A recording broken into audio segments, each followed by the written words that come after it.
Hello friends, आप देख रहे हैं स्किल चार्ज और मैं हूं कुशाल तलवार।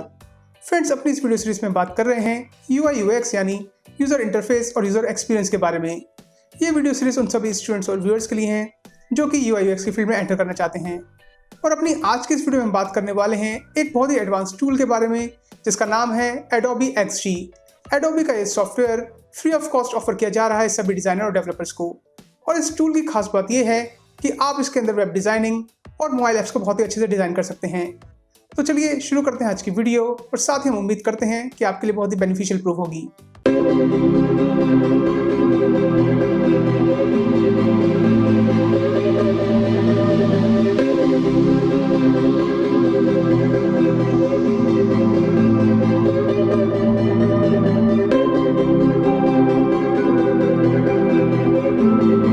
में हम बात करेंगे Adobe XD के इंटरफेस की और जानेंगे इसके टूल्स के बारे में। तो जैसे ही आप Adobe XD का ये सॉफ्टवेयर इंस्टॉल करेंगे, डाउनलोड करेंगे, तो सबसे पहली जो स्क्रीन आएगी वो ये आएगी, जहाँ पे आप देख सकते हैं कि नीचे तो रिसेंट का ऑप्शन है जिसके अंदर आपके रिसेंट प्रोजेक्ट्स आएंगे। तो अगर आप किसी ऑनगोइंग प्रोजेक्ट पे काम करेंगे तो वो सीधा आपको यहाँ पर दिखेगा और जस्ट एक क्लिक करके आप वो उस प्रोजेक्ट पे वापस काम कर सकते हैं। या फिर अगर आप किसी नए प्रोजेक्ट पे काम करना चाहते हैं तो आप देख सकते हैं यहाँ पे काफ़ी सारे ऑप्शंस आपको दिए गए हैं, जिसमें सबसे पहले ये मोबाइल्स के लिए है, आईफोन का, और बहुत सारे फ़ोन्स आपको इसके अंदर मिलेंगे। या फिर अगर आप मोबाइल ऐप की जगह वेब पर काम करना चाहते हैं, कोई वेबसाइट डिज़ाइन करना चाहते हैं, तो यहाँ पर आपको उसके भी ऑप्शन दिए गए हैं। अगर आप देख रहे हैं कि यहाँ कुछ सेलेक्टेड ऑप्शन है, जैसे कि यहाँ पर भी 1366x768 का या 1920x1080 का है, वैसे ही कुछ लिमिटेड ऑप्शन आपको यहाँ दिख रहे हैं।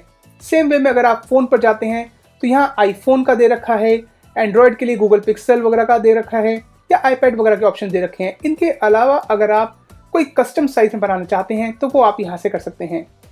साथ ही इसके अंदर आपको इंस्टाग्राम स्टोरी, ट्विटर और फेसबुक, यूट्यूब के भी काफ़ी ऑप्शन देखने को मिलेंगे। तो जिस भी प्रोजेक्ट पे आप काम करना चाहते हैं, कोई नया प्रोजेक्ट आप क्रिएट करना चाहते हैं, तो आप यहाँ से करेंगे। अभी क्योंकि हम यहाँ पर कोई प्रोजेक्ट नहीं करने जा रहे हैं, जस्ट हम इसका इंटरफेस जानेंगे और इसके टूल्स को देखेंगे, तो हम उसके लिए कुछ भी, जैसे कि ये आईफोन का ही हम क्लिक करके ओपन कर लेते हैं। और अब हमारे सामने आप देखेंगे कि एक स्क्रीन सी आ रही है। इसकी अभी हम बात नहीं करेंगे, सबसे पहले हम इसका इंटरफेस और इसके टूल्स के बारे में जानेंगे। तो सबसे आप देख रहे हैं टॉप पर यहाँ जो मेन्यू है, इसके अंदर एक मेन्यू बार आ रहा है जिसके अंदर new, open, save, export, import जैसे काफ़ी सारे ऑप्शंस आपको दिखेंगे जो कि किसी भी रेगुलर सॉफ्टवेयर में दिखेंगे। इसके बाद इसके साथ एक होम आइकन आ रहा है जिस पे क्लिक करके आप देखेंगे कि वापस आपको वही लेआउट सामने आ गया है जो कि इसके स्क्रीन के स्टार्ट में था। अगर आप दोबारा यहाँ से कोई अपना प्रोजेक्ट चेंज करना चाहते हैं, कुछ करना चाहते हैं, तो वो कर सकते हैं। इसके बाद आप देखेंगे इसके टॉप पर और भी 3 ऑप्शंस आ रहे हैं इधर लेफ्ट में, जो कि है डिज़ाइन, प्रोटोटाइप और शेयर का। देखिए, डिज़ाइन में हम सबसे पहले तो इन टूल्स की हेल्प से डिज़ाइन अपना बनाएंगे, चाहे वो वेबसाइट का हो या किसी मोबाइल ऐप का या किसी भी चीज़ का हो। उसके बाद प्रोटोटाइप में हम उन डिज़ाइन को, अगर फॉर एग्जांपल आपने वेबसाइट या मोबाइल ऐप वगैरह के लिए बनाया है, तो यहाँ पर हम उन पेजेस को जो भी आपने डिज़ाइन किए होते हैं उनको लिंक करते हैं। देन उसके बाद आप देख रहे हैं यहाँ शेयर का ऑप्शन है जिसके थ्रू हम इसको आगे शेयर करते हैं, चाहे वो क्लाइंट हो या टीम मेंबर्स या कोई भी हो सकता है जिसके साथ आप ये शेयर करना चाहें, वो यहाँ से होता है। देन टॉप पर ही आप देख रहे हैं कि राइट में भी कुछ ऑप्शंस आ रहे हैं। यहाँ मिडिल में तो इसका जस्ट नाम आएगा, क्योंकि हमने कोई नाम नहीं दे रखा है तो अनटाइटल दिखा रहा है। अगर हम इसको सेव कर देंगे, कुछ नाम देंगे, तो वो यहाँ पर दिखाएगा। साथ ही टाइम और ये डेट भी दिखा रहा है। देन राइट पे आप देखेंगे कि ये एक ऑप्शन आ रहा है जिसपे इमेज टाइप और प्लस का आइकन बना हुआ है। ये जो ऑप्शन है ये है इनवाइट टू डॉक्यूमेंट। आप देख पा रहे होंगे कि इस पे जैसे ही मैं कर्सर ले गया, इसने दिखा दिया ये है इनवाइट टू डॉक्यूमेंट। इसके थ्रू आप इनवाइट कर सकते हैं उन पर्सन को या किसी भी पर्सन को जिसके साथ भी आप ये प्रोजेक्ट पे काम करें या फिर शेयर करना चाहें। देन अगेन राइट में ये जो एक मोबाइल की तरह आइकन आ रहा है, ये मोबाइल व्यू का ऑप्शन है। ये एक बहुत ही काम का ऑप्शन है, क्योंकि अगर आप मान लीजिए अगर आप किसी मोबाइल ऐप पर काम कर रहे हैं तो यहाँ पर आप उसको डिज़ाइन तो कर लेंगे, पर उसके बाद जब आपको देखना है कि एग्जैक्टली ये मोबाइल डिवाइस पर कैसे लगेगी, तो वो आप इस ऑप्शन से कर पाएंगे। देन इसके साथ ही एक और ऑप्शन आ रहा है जो कि है डेस्कटॉप प्रीव्यू का। इसके थ्रू क्या होता है, आप प्ले कर पाएंगे अपने उन फाइल्स को जो भी आपने बनाई हैं, वन बाय वन आप उनको देखने के लिए यहाँ से उसको प्ले कर सकते हैं। देन अगेन यहाँ पर साथ में एक ऑप्शन आ रहा है जो कि है जूम का ऑप्शन, और इस जूम ऑप्शन के थ्रू आप सिलेक्ट कर सकते हैं कि कितना आप साइज चाहते हैं कि यहाँ आपको दिखे और आप उस पर काम करें। तो दोस्तों ये था एक नॉर्मल इसका टॉप मेन्यू। अब हम बात करेंगे इसके लेफ्ट मेन्यू के बारे में। तो देखिए इस लेफ्ट में जो कुछ काफ़ी सारे टूल्स आपको देखने को मिल रहे हैं, हम वन बाय वन इनकी बात करेंगे। अगर आपने फोटोशॉप या कोई दूसरा सॉफ्टवेयर करा है तो आपको ये टूल तो आप ऑलरेडी जानते ही होंगे, इस टूल के बारे में ऑलरेडी पता होगा। ये है सेलेक्ट टूल जिसका शॉर्टकट है V। फिर उसके बाद जो दूसरा टूल है वो है रेक्टेंगल, इसका शॉर्टकट है R। देन अगला जो टूल है वो है एलिप्स टूल, इसका शॉर्टकट है E। उसके बाद आपको यहाँ पे पॉलीगन का टूल मिलेगा जिसका शॉर्टकट है Y। अगर आप किसी भी इस टूल के कभी भी शॉर्टकट को जानना चाहें तो जस्ट आपको कर्सर को लाकर उस पर रखना है और आपको उसका शॉर्टकट की पता चल जाएगी। और ये शॉर्टकट की इसलिए इंपॉर्टेंट होती है क्योंकि कभी भी आप कोई नया सॉफ्टवेयर सीखे तो शॉर्टकट कीज को जरूर यूज कीजिए, उसकी आदत जरूर डालिए क्योंकि इससे आपका काम थोड़ा जल्दी होता है। देन इन टूल्स पे आगे बढ़ते हैं। ये जो टूल है लाइन टूल है, इसका शॉर्टकट है L। अगेन आपको यहाँ पर सभी बाकी सॉफ्टवेयर अगर आपने कर रखे हैं तो पेन टूल ये बहुत इंपॉर्टेंट टूल रहता है जिसका शॉर्टकट है P। देन टेक्स्ट टूल जिसका शॉर्टकट है T। देन आपको यहाँ दिख रहा है आर्टबोर्ड का ऑप्शन जिसका शॉर्टकट है A। और अगेन आपको एक बार फिर वही जूम का ऑप्शन यहाँ पर दिख रहा है जो कि आपने ऊपर यहाँ भी देखा था। तो आप कहीं से भी इसको यूज कर सकते हैं। देन उसके बाद लेफ्ट में ही नीचे भी 3 आइकन्स आपको दिखाई दे रहे हैं जो कि हैं एसेट्स, लेयर्स और प्लगइन्स के। इन सभी टूल्स को हम आगे डिटेल में डिस्कस करेंगे। अभी ये जो वीडियो है ये फर्स्ट वीडियो है जिसमें आपको जस्ट मैं इसके लेआउट से इंट्रोड्यूस करवा रहा हूं ताकि आपको इस सॉफ्टवेयर का एक बेटर आइडिया लग पाए। देन टॉप मेन्यू और लेफ्ट में जो टूल्स हैं हम ऑलरेडी इसको डिस्कस कर चुके हैं। अब हम आते हैं अपने राइट के मेन्यू पर। तो बेसिकली जैसे कि ये मेन्यू है और ये लेफ्ट टूल बार है, ये हमारा राइट हैंड पे जो ये सारे ऑप्शंस आ रहे हैं इसको हम एक पैनल का नाम देते हैं। और जहां लेफ्ट हैंड पे आपको एक टूल बार दिखाई दे रहा है ये चीजें क्रिएट करने में काम आता है, वहीं राइट हैंड के इस पैनल से हम उनको और एनहेंस कर सकते हैं। तो इस राइट पैनल में आप देखेंगे सबसे पहले तो ये अलाइनमेंट ऑप्शंस दे रखे हैं जहां आपको बहुत सारे डिफरेंट अलाइन करने के ऑप्शंस दिखेंगे। उसके बाद नीचे आपको ये रिपीट ग्रिड का ऑप्शन दिख रहा होगा जो कि काफी काम का एक टूल है और आगे जाके ऑप्शन आपको काफी हेल्प भी करेगा। ये जब हम कुछ प्रोटोटाइप रेडी करेंगे तब जानेंगे इसके बारे में। फिर ये ऐड, सब्ट्रैक्ट, इंटरसेक्ट वगैरह के टूल्स हैं। देन यहाँ आपको कंपोनेंट से रिलेटेड ऑप्शन दिखेगा। फिर उसके बाद वेट, हाइट और पोजीशन चेंज करने का ऑप्शन यहाँ दिखाई देंगे। साथ ही इसके आप देख पा रहे हैं कि पोर्ट्रेट और लैंडस्केप का ऑप्शन भी आपको यहाँ पे मिलेगा। या फिर इन टूल्स के थ्रू आप इसको फ्लिप कर सकते हैं, ये हॉरिजॉन्टल और ये वर्टिकल। और इसके बाद इसी तरह आपको काफी सारे टूल्स इसके नीचे भी देखने को मिलेंगे जैसे कि ये लेआउट का, ग्रिड का, अपीयरेंस का, आप यहां से कलर वगैरह चेंज कर सकते हैं। और भी ऐसी काफी सारी चीजें हैं जो कि हम आगे इसमें देखेंगे। और ये जब हम आगे इस पे काम करेंगे तब इसको सब डिस्कस करेंगे और आपको बेटर अंडरस्टैंडिंग भी इनकी मिलेगी। तो दोस्तों ये था एक शॉर्ट इंट्रो इस सॉफ्टवेयर के इंटरफेस के बारे में। और यहाँ आप देख पा ही रहे हैं कि किस तरह बहुत सारे नहीं है टूल्स इसके अंदर, बहुत ही ज़्यादा डीप या वास्ट नहीं है चीज़ें इसके अंदर, पर जितनी चीज़ें हैं ये सभी काम की हैं। और जब हम इसके अंदर कुछ रेडी करेंगे, कोई डिज़ाइन रेडी करेंगे तो आप ये जान पाएंगे कि किस लिए ये एक एडवांस टूल कहा जाता है और आपकी काफ़ी हेल्प करेगा कुछ भी वेब या मोबाइल से रिलेटेड डिज़ाइन या डेवलप करने में। दोस्तों आज अपनी इस वीडियो में हम बात करने वाले हैं Adobe XD के बारे में और आज हम इसमें बनाना सीखेंगे कैसे आप एक प्रोटोटाइप इसमें तैयार कर सकते हैं। तो सबसे पहले आप स्क्रीन पे देख रहे हैं कि काफ़ी सारे ऑप्शंस आ रहे हैं कि आपको किस तरीके का प्रोटोटाइप रेडी करना है। वो क्या किसी फ़ोन के लिए है, वेब के लिए है, इंस्टाग्राम स्टोरी टाइप का है, या फिर आप एक अपने ही डायमेंशन से एक कस्टम साइज का रेडी करना चाहते हैं। तो हम एग्जाम्पल के तौर पर आईफोन के लिए बनाएंगे और यहाँ हम आईफोन 6 के लिए बनाना चाहेंगे, जो कि आईफोन 6 में देखिए यहाँ पर 6, 7, 8, गूगल पिक्सल, आईपैड, बहुत सारे ऑप्शन यहाँ पर दे रखे हैं, पर हम आईफोन 6 के लिए बनाएंगे। और ये जो आईफोन 6, 7, 8 है इस कैटेगरी अंदर जाके हम 375 बाय 667 वाला पिक्सल साइज लेंगे। यहाँ पर हम जैसे ही उस पर क्लिक करा हमारे सामने एक आर्ट बोर्ड आ गया। यहाँ पर राइट में सारी इसकी प्रॉपर्टीज हैं और ये लेफ्ट में कुछ टूल्स दे रखे हैं। सबसे पहले तो इस आर्ट बोर्ड का हम नाम चेंज करेंगे और इसको डबल क्लिक करके पूरा सेलेक्ट करके हम नाम दे देंगे होम। तो यहाँ हमने इसको नाम दे दिया है और अब इसके बाद सबसे पहले हम इस आर्ट बोर्ड का कलर चेंज करेंगे। और उससे पहले मैं आपको बताना चाहता हूँ कि ये 3 स्टेप में काम होगा। सबसे पहले हम यहाँ डिज़ाइन करेंगे, उसके बाद जब हम अपना डिज़ाइन रेडी कर लेंगे फिर प्रोटोटाइप में जाएंगे और इन पेजेस को जो भी हम बनाएंगे उनको आपस में कनेक्ट करेंगे, देन हम उसको शेयर करेंगे। तो सबसे पहले हम यहाँ पर इसका बैकग्राउंड कलर चेंज करेंगे जो कि अभी वाइट है। तो वो चेंज करने के लिए हम राइट हैंड साइड में देखेंगे कि अपीयरेंस का यहाँ पे एक टैब आ रही है जिसके अंदर हम यहाँ कलर चेंज कर सकते हैं। तो इसको हम थोड़ा डार्क ग्रे की तरह रखना चाहेंगे और ये मुझे ठीक लग रहा है। नेक्स्ट मैं इसके अंदर एक इमेज को इंपोर्ट करूंगा और उसके लिए मुझे यहाँ लेफ्ट साइड में टॉप लेफ्ट में मेन्यू का जो आइकन आ रहा है यहाँ पे क्लिक करेंगे। देन नीचे यहाँ पर एक एक्सपोर्ट के नीचे इंपोर्ट का जो टैब है इसको हम क्लिक करेंगे और इमेज को इंपोर्ट करेंगे। यहाँ कुछ इमेजेस हैं जो कि मैंने पहले ही निकाल के रखी हुई हैं। आप भी अपनी नीड के अकॉर्डिंग, अपने डिज़ाइन के अकॉर्डिंग कुछ इमेजेस निकाल सकते हैं और उसको इसमें यूज़ कर सकते हैं। तो यहाँ मैं फर्स्ट इमेज पे क्लिक करता हूँ और इसको इंपोर्ट कर लेता हूँ। फ्रेंड्स देखिए यहाँ पर ये इमेज आ गई है।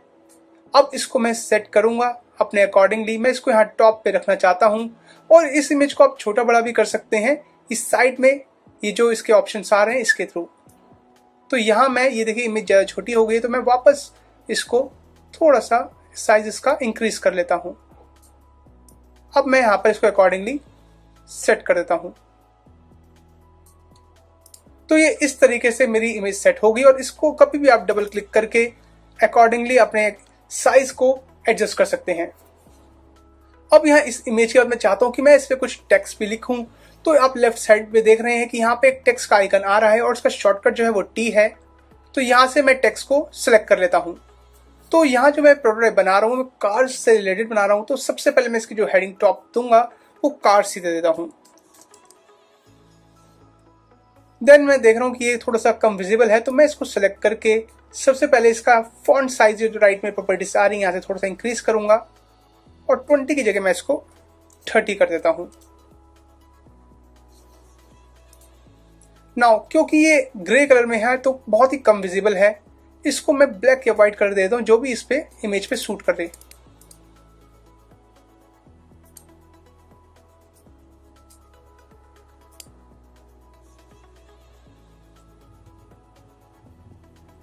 फिर ये व्हाइट थोड़ा ठीक लग रहा है मुझे तो मैं यहाँ से इसको बोल्ड कर देता हूँ प्रॉपर्टीज में, रेगुलर की जगह बोल्ड। देन अगेन आप फॉन्ट साइज भी चेंज कर सकते हैं।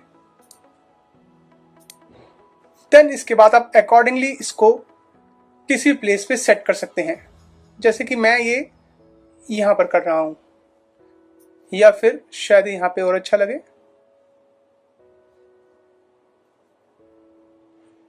तो अपनी नीड और डिज़ाइन के अकॉर्डिंग इसको किसी भी तरीके से किसी भी साइड पे एडजस्ट कर सकते हैं। जस्ट आपको सिलेक्ट टूल को सिलेक्ट करना है, आप या तो ये टूल बार से कर सकते हैं या फिर इसका जो शॉर्टकट है वो वी है, उसको आप प्रेस करके इसको ले सकते हैं। देन अब इसके नीचे मैं चाहता हूं कि कुछ और टैब्स आए तो सबसे पहले मैं एक रेक्टेंगल टूल लेता हूं और अकॉर्डिंगली एक रेक्टेंगल को क्रिएट करता हूं। देन अगेन वी प्रेस करके मैं सिलेक्ट टूल पे लाके इसको सेट कर लेता हूं। अगेन मैं चाहता हूं कि इसका जो बैकग्राउंड कलर है व्हाइट ना होके थोड़ा डार्क हो और जो पहले बैकग्राउंड में हमने डार्क कलर लिया था उससे थोड़ा सा और ज्यादा मैं चाहता हूं कि ये डार्क हो। तो इस तरह से यहां से आप अगेन प्रॉपर्टीज में जाकर इसको सिलेक्ट कर सकते हैं। और आप शायद देख पा रहे होंगे कि एक एजेस आ रही हैं इसके ऊपर जो आप इसके टॉप और बॉटम में देख सकते हैं, जो हमने नया रेक्टेंगल बनाया है यहाँ पर और यहाँ पर। तो अगेन मैं इसको वापस सिलेक्ट करता हूँ और यहाँ से बॉर्डर को ऑफ कर देता हूँ और अब अगर आप देखेंगे तो वो जा चुकी हैं। अब अगेन मुझे यहाँ पर एक इमेज चाहिए, तो मैं वही मेन्यू के आइकन पे जाके इंपोर्ट करूंगा और एक नई इमेज को इंपोर्ट करके इसमें ले आऊंगा। देन फिर से मैं ये जो है साइड से इसके जो ये टैब्स आ रही हैं,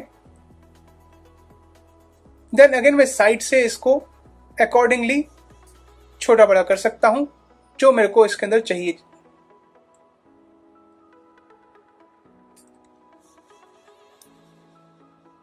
आप भी अपने इमेज के अकॉर्डिंग या डिजाइन के अकॉर्डिंग इसको पूरा भी लगा सकते हैं, और या फिर मुझे ये लग रहा है कि जो इमेज है ये थोड़ी सी छोटी होकर थोड़ी बेटर डिस्प्ले में अच्छी लगेगी, तो मैं उसको उतना कर रहा हूं क्योंकि मुझे राइट में कुछ टेक्स्ट भी रखना है।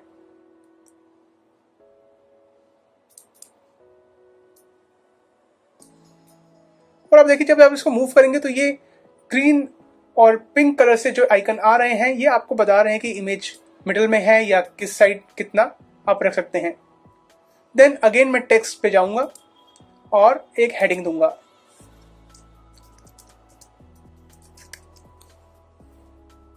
यहां मैंने इसको न्यू कार्स की हेडिंग दे दी है, पर मैं चाहता हूं कि फ़ॉन्ट थोड़ा सा कम हो, तो मैं 30 की जगह 25 कर देता हूं। देन अगेन कंट्रोल जी से इसको अंडू करा और वी टूल से सिलेक्ट करके इसको मैं अगेन इन बार्स की हेल्प से मिडिल में ले आऊंगा।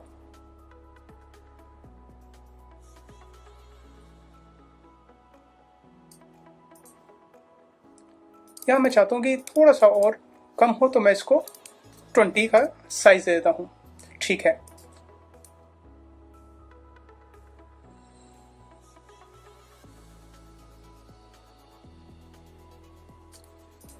फिर मैं दोबारा टेक्स्ट को सिलेक्ट करूंगा और नीचे कुछ पैराग्राफ लिखूंगा जो कि मुझे और भी कम चाहिए, यानी कि उसका भी मैं हाफ कर देता हूं 10 पे। इसको सेट करते हैं।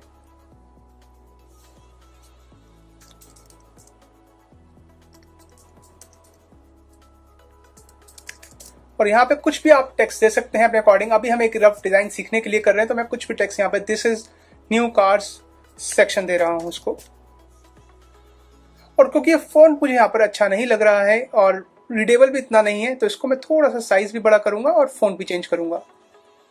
अगेन इसका साइज बढ़ाने के लिए मैंने इसको सिलेक्ट करा है और इसको मैं 12 का साइज देके देखते हैं।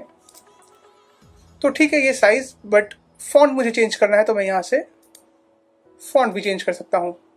और अगर आप इसको सेलेक्ट कर लेंगे और up and down arrow keys से इसको आप चेंज भी करके देख सकते हैं। ठीक है, मुझे ये ठीक लग रहा है।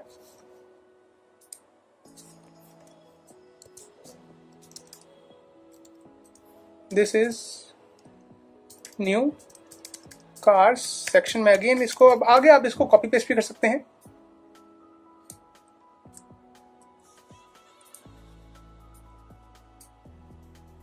Control C then control we.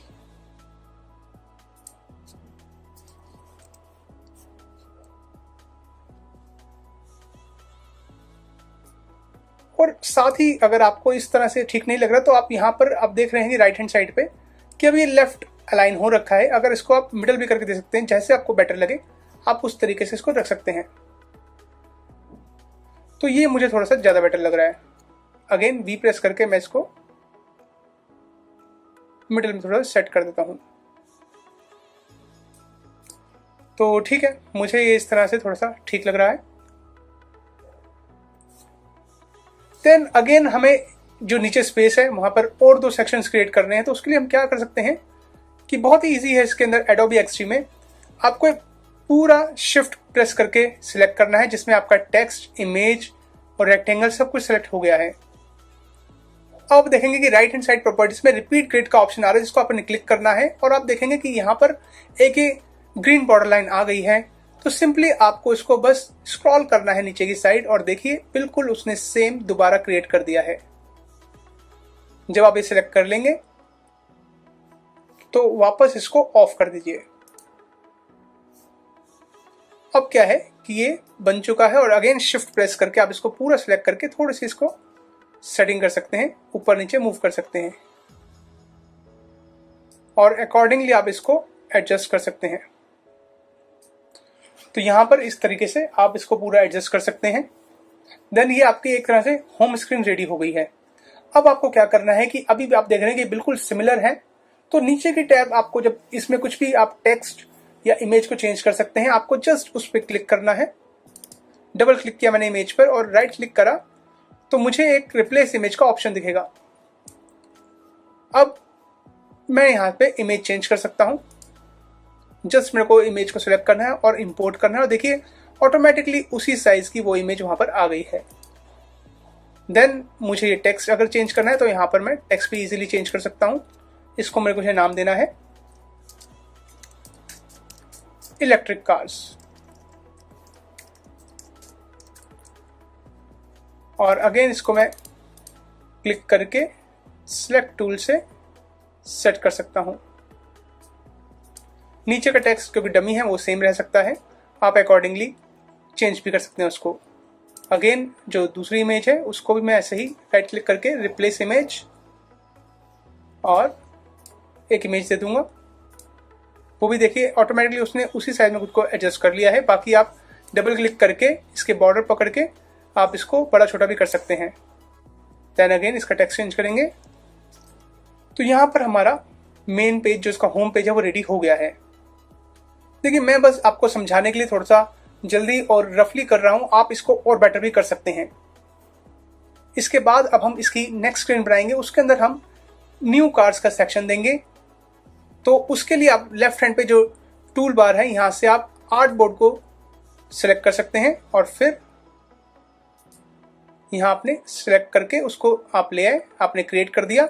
Then new cards का सेक्शन में देना चाहता हूं तो उसको मैं नाम भी दूंगा न्यू कार्ड्स। अब अगेन मैं यहाँ पर चाहूं तो इसका मैं बैकग्राउंड कलर भी चेंज कर सकता हूं, बट मुझे ये नहीं करना, यही रखना है। पर मैं यहाँ पर एक इमेज लेके आना चाहता हूं जो कि मैंने न्यू कार्ड्स में यूज की थी। तो उसके लिए अगेन मुझे लेफ्ट से मेन्यू बार के आइकन पे क्लिक करके इंपोर्ट पे जाना है और मुझे उस इमेज को इंपोर्ट करके लेके आना है। और फिर मैं वी प्रेस करके सिलेक्ट टूल को सिलेक्ट करके इसको इमेज को अकॉर्डिंगली एडजस्ट कर सकता हूं। अब अगेन मैं नीचे हेडिंग देना चाहता हूं, एक टाइटल देना चाहता हूं, तो उसके लिए मुझे टेक्स्ट टूल को सिलेक्ट करना होगा और यहां पे मैं इसको नेम दे दूंगा न्यू कार्स। और ये इसलिए हमें नहीं दिख रहा है क्योंकि ये वाइट टेक्स्ट में है, जिसको अगेन हम यहां से चेंज कर सकते हैं।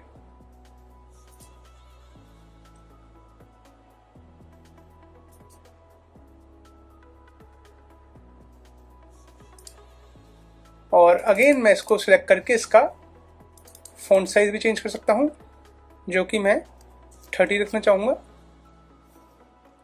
और फिर इसको वी टूल सिलेक्ट करके मैं प्लेस कर दूंगा मिडिल में। और सेम वे से आप अगर इसका फॉन्ट चेंज करना चाहें या कुछ भी आप चेंज करना चाहें तो यहाँ प्रॉपर्टीज में से कर सकते हैं।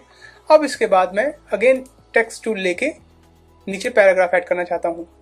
और पैराग्राफ ऐड करने के लिए मैं चाहता हूँ कि टेक्स्ट में ऊपर ही जो टूल है जो हमने ये बनाया था, जो स्क्रीन बनाई थी, इसमें से ही कॉपी करना चाहता हूँ, तो वो भी मैं इजीली कर सकता हूँ। जस्ट मुझे डबल क्लिक करके इसको सिलेक्ट करना है सबको। कंट्रोल ए पूरा सिलेक्ट हो गया, कंट्रोल सी, और फिर मैं वापस नीचे की स्क्रीन में आके कंट्रोल वी। तो आप देखेंगे उसी साइज का आ गया, जिसको मैं थोड़ा सा कम कर लेता हूं और यहाँ पे 30 की जगह 15 कर देता हूं। और फिर इसको अकॉर्डिंगली टेक्स्ट को आप एडजस्ट कर देंगे। और अगेन आप इसका अगर साइज या कुछ भी चीज चेंज करना चाहते हैं वो यहां से कर सकते हैं। और इसी तरह से आप इसको control C then control V,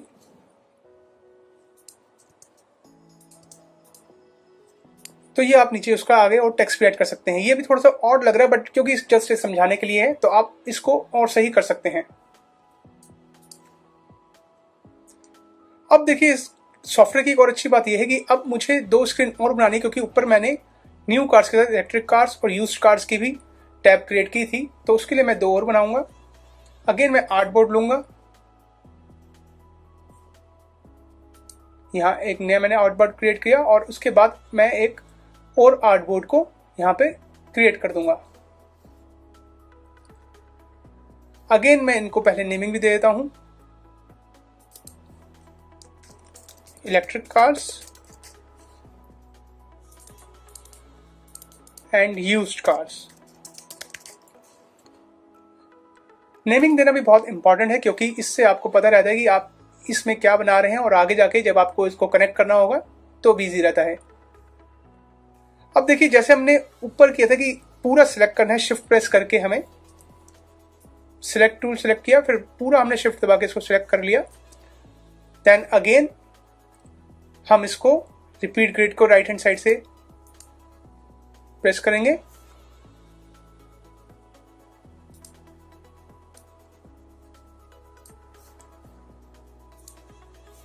और ये देखिए आ चुका है, और इसको हम दोबारा से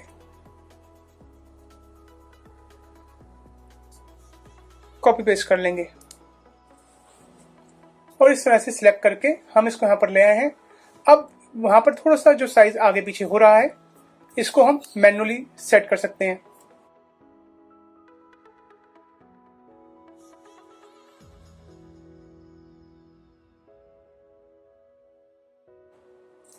देखिए ऑटोमेटिकली आपको पता चल रहा था, जस्ट आपको सिलेक्ट करके इसको एडजस्टमेंट देनी और ऑटोमेटिकली आपको बताया जाता है कि ये मिडिल में है या कितना राइट लेफ्ट आपको करके इसको सेट करना है।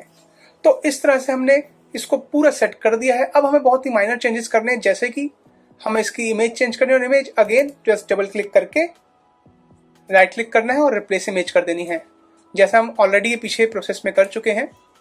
इंपोर्ट करके इमेज चेंज हो गई और टेक्स्ट में वापस इलेक्ट्रिक कार्स इसको नाम दे दिया।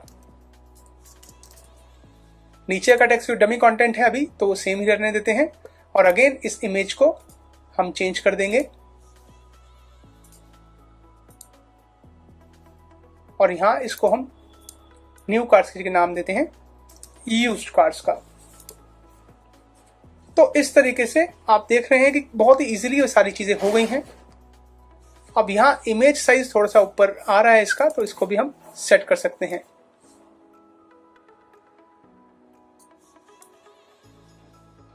तो ये इस तरीके से अब हमने इसको एडजस्टमेंट कर दिया है इमेज को भी, और ये ऑलमोस्ट इक्वल ही आ रही हैं।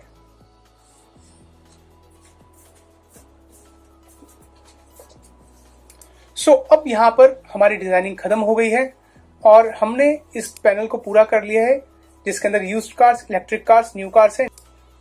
तो अब ये हमारी डिजाइनिंग कंप्लीट हो गई। तो नेक्स्ट स्क्रीन में हम जाएंगे जो कि हमारा प्रोटोटाइप, और प्रोटोटाइप में जाकर हम इन स्क्रीन्स को आपस में कनेक्ट करेंगे। कनेक्ट करना भी बहुत ही इजी है, जस्ट आपको यहाँ इसको सेलेक्ट करना है। होम पे मैंने क्लिक किया और आप देख रहे हैं एक आइकन आ गया है न्यू कार्स के ऊपर। इसको मैं जैसे ही क्लिक करता हूं तो एक एरो आ गया है, इसको ले जाके मैं न्यू कार्स से अटैच कर दूंगा। सिमिलरली मैं इलेक्ट्रिक कार्स वाले टैब में मैंने जब क्लिक करा तो अगेन वो आइकन आ गया और अब मैं इसको जाके इलेक्ट्रिक कार से कनेक्ट कर दूंगा। तो ये इनके कनेक्शन बन रहे हैं।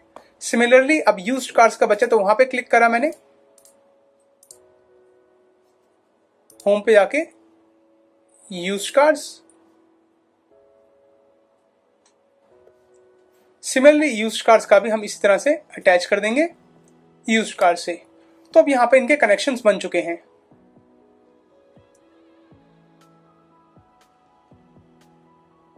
और अब आप अपनी फाइल को सेव भी कर सकते हैं। वही मेन्यू आइकन पे जाके आपने इसको सेव करना है क्लाउड में, तो आप सेव एज कर सकते हैं। ऑलरेडी सेव कर रखा है तो यहाँ कंट्रोल ऐसे सेव कर सकते हैं, या फिर लोकल डॉक्यूमेंट की तरह करना है आपको अपनी हार्ड ड्राइव में, तो आप यहाँ से कर सकते हैं। यहाँ इसको आप नाम देंगे और सेव कर देंगे, जैसे कि इसको नाम देते हैं कार्स प्रोटोटाइप 2 और सेव कर देंगे।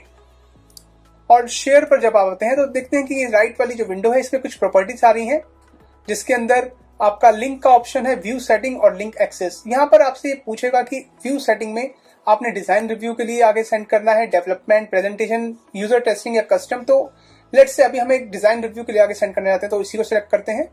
और लिंक एक्सेस में भी आपको 3 ऑप्शन मिलेंगे, जो कि है only invited people, anyone with the link और एनीवन विद पासवर्ड। हमें सिर्फ पासवर्ड प्रोटेक्टेड नहीं बनाना है, और किसी से भी अगर आप करना चाहते हैं तो एनीवन विद लिंक करेंगे। और एट टाइम्स क्या रहता है कि आपको जस्ट कुछ पर्सन है जो कि आपकी टीम में है, उनसे ही आपको चेक करवाना है, तो आप ओनली इनवाइटेड पीपल करके क्रिएट लिंक कर सकते हैं।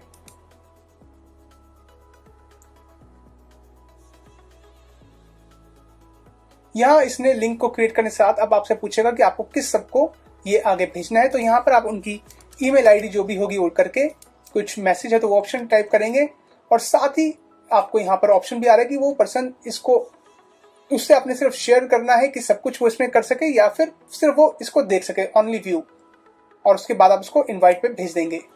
तो इस तरह से ये शेयर हो जाएगा। और साथ ही आप देख रहे हैं कि यहाँ पर एक लिंक भी इसने क्रिएट कर दिया है। तो आप जस्ट इस लिंक को भी कॉपी करके, यहाँ से कॉपी लिंक का ऑप्शन आ रहा है, कॉपी आपने लिंक करके इसको अपडेट कर सकते हैं, जिससे अपडेट हो जाएगा। और आप जस्ट ये लिंक किसी से भी शेयर करके आगे उस तक अपना ये प्रोटोटाइप भेज सकते हैं। तो फ्रेंड्स, आज के अपने इस वीडियो में हम बात करने वाले हैं Adobe XD के एसेट्स के बारे में, कि कैसे आप उन एसेट्स को मैनेज कर सकते हैं। एसेट्स इसका एक इम्पॉर्टेंट टूल है, एक इम्पॉर्टेंट पार्ट है, क्योंकि एसेट्स जब देखिए आप इसमें कुछ भी डिज़ाइन करते हैं तो वो डिज़ाइन आपको जब आगे फॉरवर्ड करना होता है डेवलपर्स को, तो उसके लिए ये एसेट्स बहुत ज़रूरी हैं, क्योंकि उसी से उन्हें पता चलता है कि आपने क्या कलर्स, क्या कंपोनेंट्स या टेक्स्ट और फॉन्ट्स एक्सेट्रा उसमें यूज़ किए हैं। तो अपनी आज की इस वीडियो में हम यही डिस्कस करेंगे कि कैसे आप एसेट्स के यूज़ के साथ अपने काम को और ईजी बना सकते हैं। तो सबसे पहले हम Adobe XD को ओपन करेंगे, और ये हम सारे टूल्स वगैरह जो है हम ऑलरेडी अपनी पिछली वीडियो में डिस्कस कर चुके हैं। अब हम आगे बढ़ते हैं और एक कोई भी आप नया प्रोजेक्ट यहाँ से ओपन कर सकते हैं।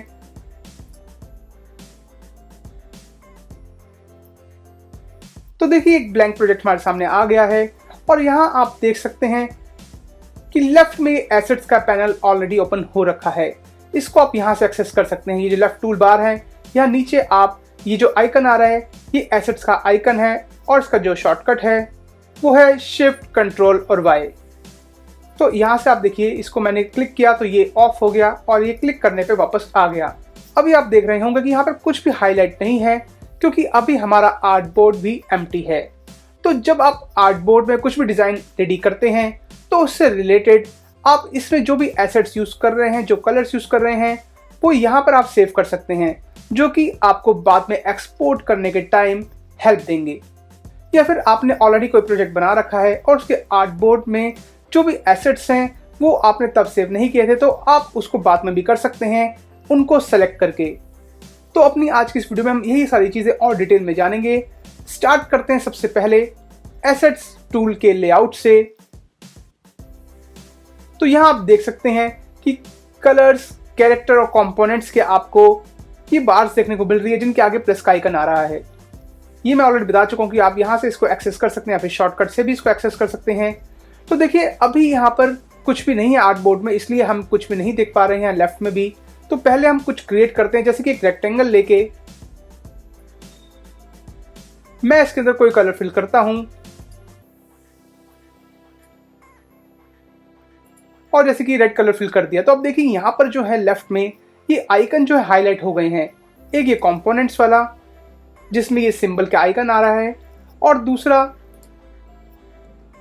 ये कलर्स वाला। तो कलर्स में आप देख रहे हैं कि दो कलर्स हाईलाइट हो गए हैं, जो कि एक रेड हमने इसमें यूज करा है, और एक दूसरा ग्रे कलर भी इसके अंदर आ रहा है, जो कि हमने इसके अंदर यूज करा है। शायद आप देख नहीं पा रहे होंगे, लेकिन बॉर्डर जो इसका है, अब जब मैंने इसको डिसेलेक्ट कर दिया तो शायद आप देख पा रहे होंगे कि यहाँ पे बॉर्डर भी आ रहा है, और ये दोनों यहाँ पर आ गए हैं। तो इसी तरह जब भी आप आर्टबोर्ड में कुछ क्रिएट करेंगे तो एक आप यहाँ से प्लस पे क्लिक करके उसको यहाँ पर ला सकते हैं, या फिर अगर आपने कोई डिज़ाइन ऑलरेडी बना रखा है तो बाद में भी उन चीज़ों को सिलेक्ट करके यहाँ पे ला सकते हैं। जैसे कि अभी यहाँ पर बॉर्डर और फिल कलर दोनों ही उसने यहाँ पर ले लिए हैं। अब मैं चाहूँ तो इनको यहाँ से राइट क्लिक करके डिलीट भी कर सकता हूँ या रीनेम भी कर सकता हूँ। अभी मैं डिलीट कर देता हूँ आपको दिखाने के लिए कि किस तरीके से आप अपने पुराने प्रोजेक्ट्स में भी इसको ला सकते हैं। तो जैसे कि देखिए मैंने इसको डिलीट कर दिया। अब अगर मैं इसको सिलेक्ट करता हूँ और यहाँ पे जाके प्लस के आइकन पे मैंने क्लिक किया, देखिए दोबारा से वो कलर्स आ गए हैं। तो देखिए यहाँ पर वापस वो कलर्स आ गए हैं। अब अगर आपको यहाँ पर इन दोनों ही कलर्स की रिक्वायरमेंट है तो आप दोनों को रख सकते हैं, नहीं तो बॉर्डर वाले को आप हटा भी सकते हैं। तो अब आप यहाँ पर देख सकते हैं कि बॉर्डर जो है वो डिलीट हो चुका है। सेम वे में मैं इसको क्लिक करके अगर मैं दोबारा प्लस के साइन पे मैं यहाँ पे क्लिक कर दूंगा तो दोबारा से यहाँ पर बॉर्डर दिख जाएगा। तो इसी तरह से आप अपने पुराने प्रोडक्ट्स की चीज़ें भी यहाँ एसेट्स में ला सकते हैं और नई जो क्रिएट करेंगे उनको भी साथ के साथ यहाँ पर इस प्लस के आइकन को क्लिक करके सेव कर सकते हैं। तो अभी मैं चाहता हूँ कि यहाँ पे बॉर्डर भी मेरे को मिले, तो ये दोनों ही मैंने यहाँ पे सेव कर लिए हैं। अब देखिए इसका एक फ़ायदा ये भी मिलता है कि अगर मैं अपने डिज़ाइन को आगे कंटिन्यू कर रहा हूँ और अगर मैंने यहाँ पर एक सर्कल की जो है शेप मैंने ले ली, अब मुझे वापस यहाँ से जाके कलर्स को सिलेक्ट करने की ज़रूरत नहीं है कि वापस मैं इसको रेड पे यहाँ पे लाऊं और वापस वही कलर सिलेक्ट करूं।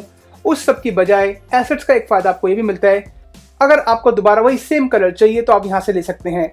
अब मान लीजिए मुझे यहाँ बॉर्डर में रेड और अंदर फिल के लिए ग्रे चाहिए, तो मैं इसको क्लिक करूँगा और ये यहाँ पर आ गया। सेम वे में इसको मैंने सेलेक्ट कर रखा है और उसके बॉर्डर में मैं चाहता हूँ कि रेड कलर मिले, तो जस्ट मुझे रेड कलर पे राइट क्लिक करना है और यहाँ पर देखिए डिलीट, एडिट और बहुत सारे ऑप्शन के साथ साथ अप्लाई एज बॉर्डर भी आ रहा है।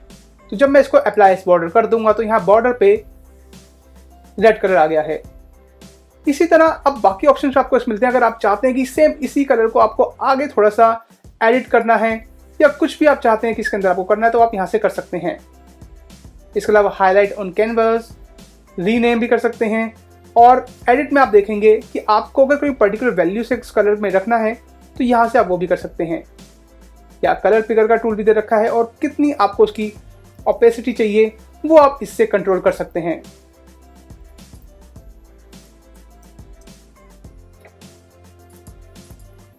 वापस इसको मैं 100 कर देता हूं, जैसे आपको दिखाने के लिए 50 किया था। तो यहां पर आप देख सकते हैं कि एसेट्स काफी यूजफुल एक टूल है। तो देखिए अब इसी तरह ये जो हो गई कलर्स की बात, कलर्स के बाद ये कैरेक्टर स्टाइल्स वाला जो ऑप्शन है ये भी कैसे आप यूज कर सकते हैं। आपको इसके लिए टेक्स्ट लेना है, टेक्स्ट का शॉर्टकट है टी। आपने यहाँ पर कुछ भी टेक्स्ट अगर आप लिखते हैं और उसके बाद ये मैंने टेक्स्ट लिखा जिसका जो फॉन्ट था वो यहाँ सब देख सकते हैं सीगो यूआई जो है फॉन्ट है और यहाँ पर अभी वो नहीं आया क्योंकि मैंने इसको ऐड नहीं करा है। सिमिलरली मैं एक और टेक्स्ट लिखता हूँ यहाँ पर और इस टेक्स्ट का जो है मैं इस बार फॉन्ट चेंज कर दूंगा और फॉन्ट चेंज करके मैं चाहता हूँ कि इसका ये ऑसवाल्ड फॉन्ट आए। तो अब देखिए अगेन यहाँ पर मैंने भी ऐड नहीं करा तो यहाँ नहीं आया। ये यहाँ पर तब तक नहीं आएगा जब तक मैं इसको ऐड नहीं करूँगा इस प्लस के आइकन को हिट करके। अब अगर मैं चाहता हूँ कि मुझे एसेट्स में बस एक इस फॉन्ट को रखना है जो कि ऑसवाल्ड मैंने बाद में लिया था, तो मैं यहाँ पे क्लिक कर दूंगा। और अगर मैं चाहता हूँ कि मुझे पहले वाला फॉन्ट चाहिए तो मैं उसको सिलेक्ट करके यहाँ पे क्लिक कर दूंगा तो ये ऐड हो जाएगा। और अगर आप चाहते हैं कि ये दोनों ही फॉन्ट्स यहाँ पर ऐड हो जाएं तो आप इन दोनों ही टेक्स्ट को सिलेक्ट करके जब यहाँ प्लस आइकन पे हिट करेंगे तो आप देखेंगे कि दोनों ही यहाँ पर आ गए हैं। सिमिलरली आप अपने इन फॉन्ट्स को आगे एडिट भी कर सकते हैं, हाईलाइट भी कर सकते हैं, रीनेम और डिलीट भी कर सकते हैं। देखिए हाईलाइट का एक यहाँ पर आपको फायदा भी मिलता है कि अगर ये दो टेक्स्ट हैं अब आपको पता नहीं कि ऑसवाल्ड किस में यूज हो रखा है तो आप इसको राइट क्लिक करके हाईलाइट ऑन कैनवस कर देंगे जिससे आपको पता चल जाएगा कि ये जो टेक्स्ट है ये ऑसवाल्ड है। तो ये बहुत ही काम आता है जब मल्टीपल टेक्स्ट हों या मल्टीपल कलर्स इसमें यूज कर रखे हों, तो ऐसे में हाईलाइट वाला फीचर आपके काफी काम आता है। तो देखिए एसेट्स में हमने 3 मेन एलिमेंट्स को देखा था जो कि थे कलर्स, कैरेक्टर स्टाइल्स और कंपोनेंट्स। अब कलर्स और कैरेक्टर स्टाइल्स के बाद हम जानेंगे कंपोनेंट्स का यूज।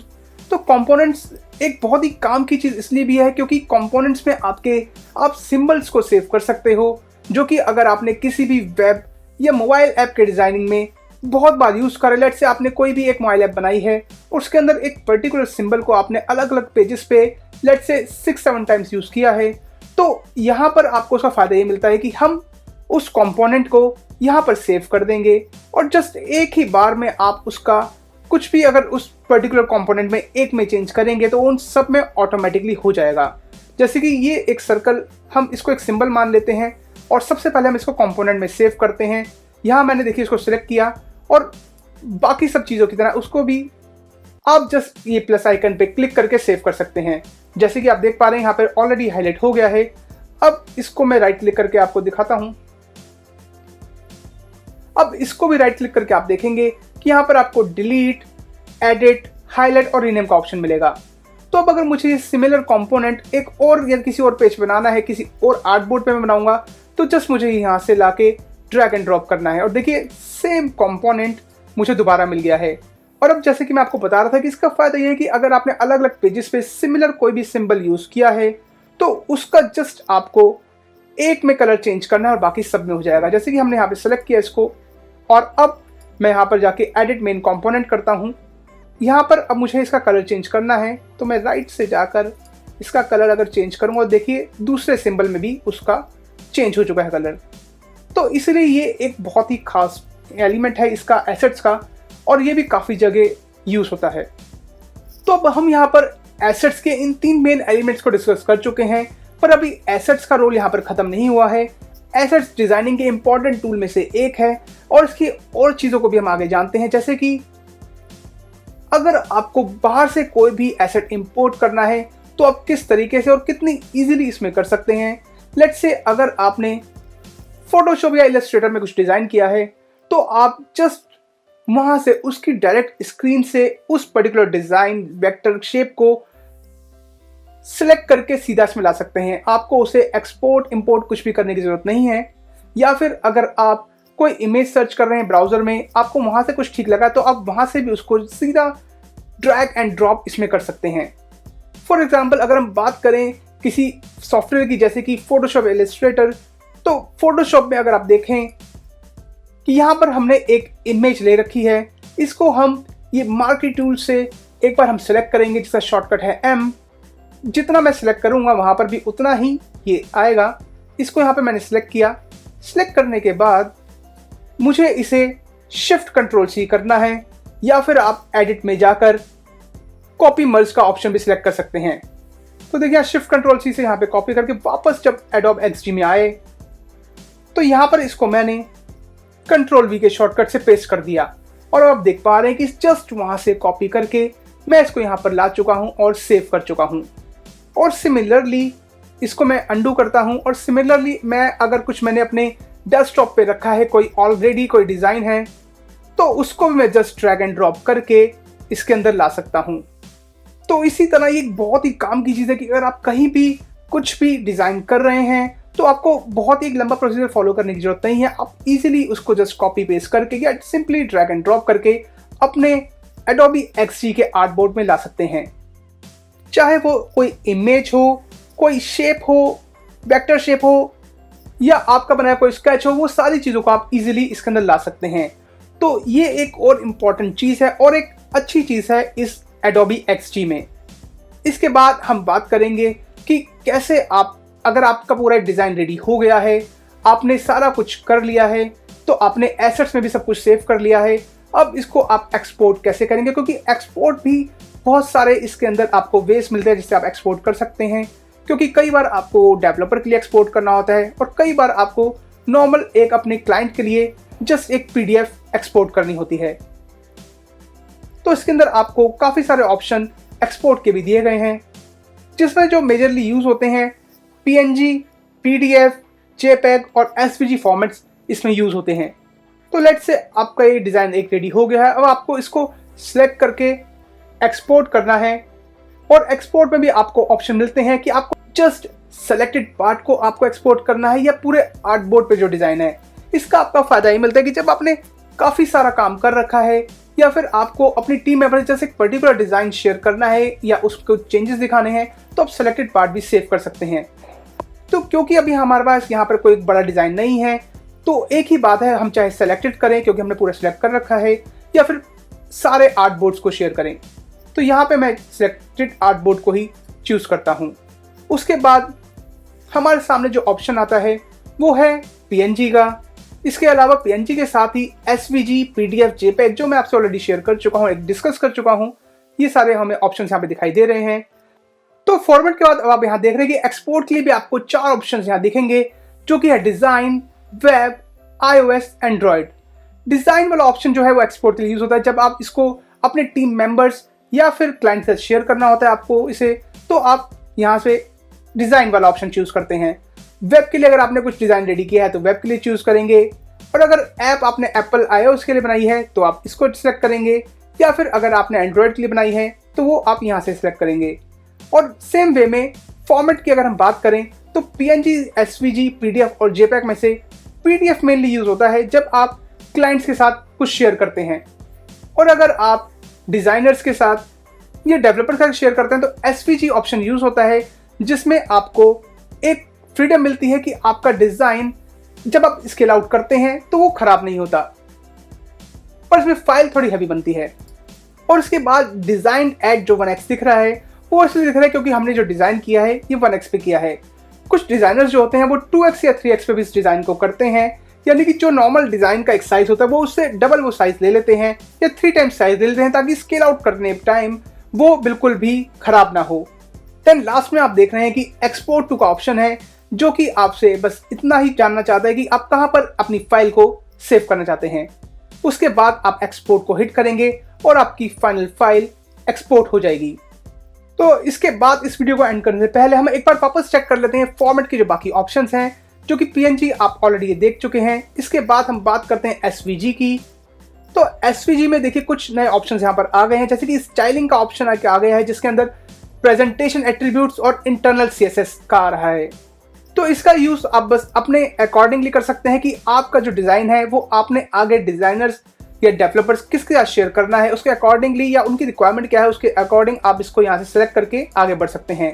देन आप देख रहे हैं कि सेव इमेज के आगे एम्बेड और लिंक ये दो ऑप्शन आ रहा है। मोस्टली आप एम्बेड में ही अपनी इस एक्सपोर्ट फाइल को शेयर करते हैं, सेव करते हैं, पर रिक्वायरमेंट रहती है तो आप लिंक में भी उसको शेयर करते हैं आगे। और अगर इसकी डिटेल में बात करें तो एम्बेड के अंदर आपकी बिटमैप इमेज होती है जो कि डायरेक्टली सेव होती है, वहीं लिंक में बिटमैप जो इमेज होती है वो एक सेपरेटली सेव होती है और साथ ही एक लिंक जनरेट होता है उसके एडिशन में या उसकी रेफरेंस में। पर अगर आप कभी भी श्योर नहीं है कि आपको कौन सा ऑप्शन आगे भेजना है, तो मैं ऑलरेडी बता ही चुका हूं कि मोस्टली इसके अंदर एम्बेड का ऑप्शन ही यूज होता है। देन हम देख रहे हैं कि फाइल साइज के आगे ऑप्टिमाइज का और ब्रैकेट में लिखा है मिनीफाइड ये ऑप्शन आ रहा है। ये आप तब यूज करते हैं जब आप चाहते हैं कि आपकी फाइल का साइज बहुत ज्यादा ना बने। देन अगेन नीचे एक्सपोर्ट का ऑप्शन है, जो कि आपसे अगेन वही आपसे पूछ रहा है कि आप कहां अपनी फाइल सेव करना चाहते हैं। वो आप यहां से चेंज भी कर सकते हैं और अकॉर्डिंगली पाथ दे सकते हैं और उसके बाद वापस को एक्सपोर्ट कर सकते हैं। फिर SVG के बाद जो दूसरा अगेन फॉर्मेट ऑप्शन है वो है PDF का। इसके अंदर जस्ट आपको दो ही चीजें पूछ रहे हैं कि एक सिंगल PDF फाइल आप चाहते हैं, मल्टीपल PDF फाइल्स।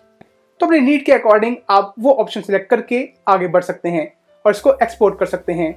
फिर इसमें एक लास्ट ऑप्शन बचता है फॉर्मेट का, जो कि है JPEG फाइल का। इसके अंदर आपसे क्वालिटी पूछी जा रही है, वो आप अपने अकॉर्डिंगली सेट कर सकते हैं। वैसे 100% ही रहती है, लेकिन अगर आप चाहें कि फाइल साइज कम हो तो आप दूसरा ऑप्शन भी कोई सिलेक्ट कर सकते हैं। देन उसके बाद एक्सपोर्ट फॉर डिजाइन और वेब का ऑप्शन है। तो यहाँ भी सिंपल सी है, इसका लॉजिक है कि डिजाइन अगर आपने जस्ट एक डिजाइन आगे दिखाने के लिए शेयर कर रहे हैं तो आप डिजाइन, या फिर अगर वेब के यूज के लिए आगे फॉरवर्ड कर रहे हैं तो आप वेब को सिलेक्ट करेंगे। फिर नीचे डिजाइन डेट पे आप क्लिक करेंगे तो आप देखेंगे 1x और 2x आ रहा है। इसका बस छोटा सा मतलब यही है कि आपका जो डिजाइन आपने नॉर्मल कैनवस साइज में जो बनाया है वो आप उसमें ही भेजना चाहते हैं तो 1x आप सेलेक्ट करेंगे, और अगर आप चाहते हैं कि वो बड़े साइज में जाए तो आप यहाँ पे 2x यानी कि डबल साइज में यहाँ से फॉरवर्ड हो जाएगा। देन अगेन कहाँ सेव करना चाहते हैं, नीचे एक्सपोर्ट टू में आप बता देंगे और उसको एक्सपोर्ट कर देंगे। और इन सारे ऑप्शंस के बाद एक और ऐसा ऑप्शन आपको Adobe XD मिलता है जो कि बहुत यूजफुल है, और वो ऑप्शन ये है कि आप इस सारी चीज़ों से बचना चाहें और किसी से जस्ट आपने ग्राफ डिज़ाइन शेयर करना है, तो सिंपली आपको अपनी स्क्रीन के ऊपर उस पर्टिकुलर आर्टबोर्ड को या उन पर्टिकुलर एलिमेंट्स को सिलेक्ट करना है जो आप आगे शेयर करना चाहते हैं, और Ctrl+C करके आप अपनी WhatsApp, टेलीग्राम या दूसरी किसी विंडो में जाके उसको Ctrl+V या पेस्ट करेंगे तो सीधा वो डिज़ाइन आपके उस दूसरे पर्सन तक पहुंच जाएगा जिससे आप बात कर रहे हैं या जिसे दिखाना चाहते हैं। सो फ्रेंड्स, ये थी Adobe XD के एसेट्स के यूसेस। अगर इसके अलावा भी आप इसके बारे में कोई भी इंफॉर्मेशन चाहते हैं तो कमेंट सेक्शन में हमसे पूछ सकते हैं, या फिर आप Adobe XD की और भी इंफॉर्मेशन नॉलेज चाहते हैं तो हमारी बाकी वीडियोस भी चेक कर सकते हैं।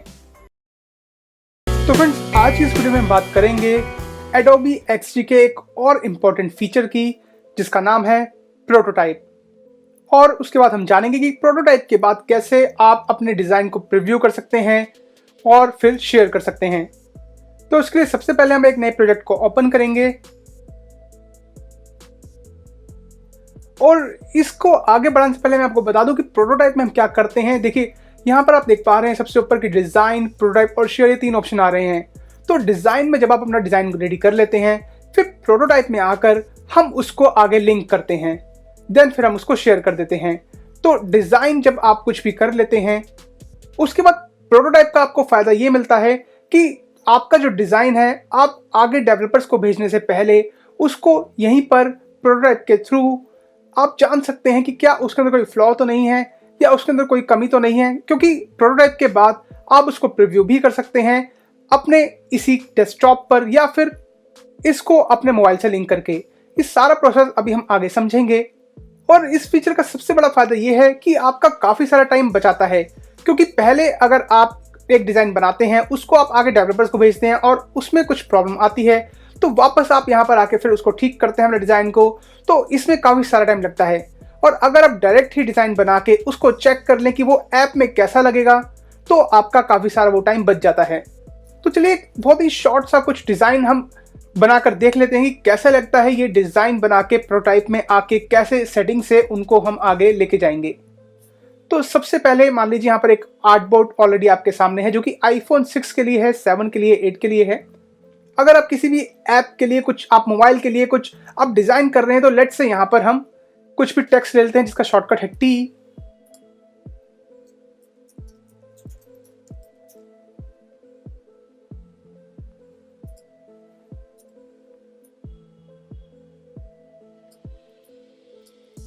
तो लेट्स से यहाँ पर एक हमने पहली मोबाइल की स्क्रीन ले ली, जो कि स्किल चार्ज लिख दिया है। इसके बाद हम चाहते हैं कि आगे एक और स्क्रीन बने और उसमें हम इसको अटैच करेंगे, जिससे हम प्रोटोटाइप का एक बेटर व्यू समझ सकेंगे।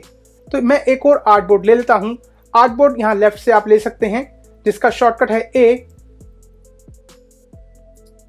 तो देखिए साथ में एक और आ गया। अब यहाँ से आप इनकी नेमिंग भी कर सकते हैं, नहीं तो फर्स्ट के आगे देखिए यहाँ पे iPhone 678-1 लिखा है और यहाँ पर iPhone 678-2 लिखा है। तो यहाँ मैं चाहता हूँ कि हम कुछ एक ऐसा डिज़ाइन करें कि यहाँ स्किल चार्ट पे जब क्लिक करें, तो यहाँ पर आपको अगेन मैं शॉर्टकट T से टेक्स्ट लिख लेता हूँ, वेलकम।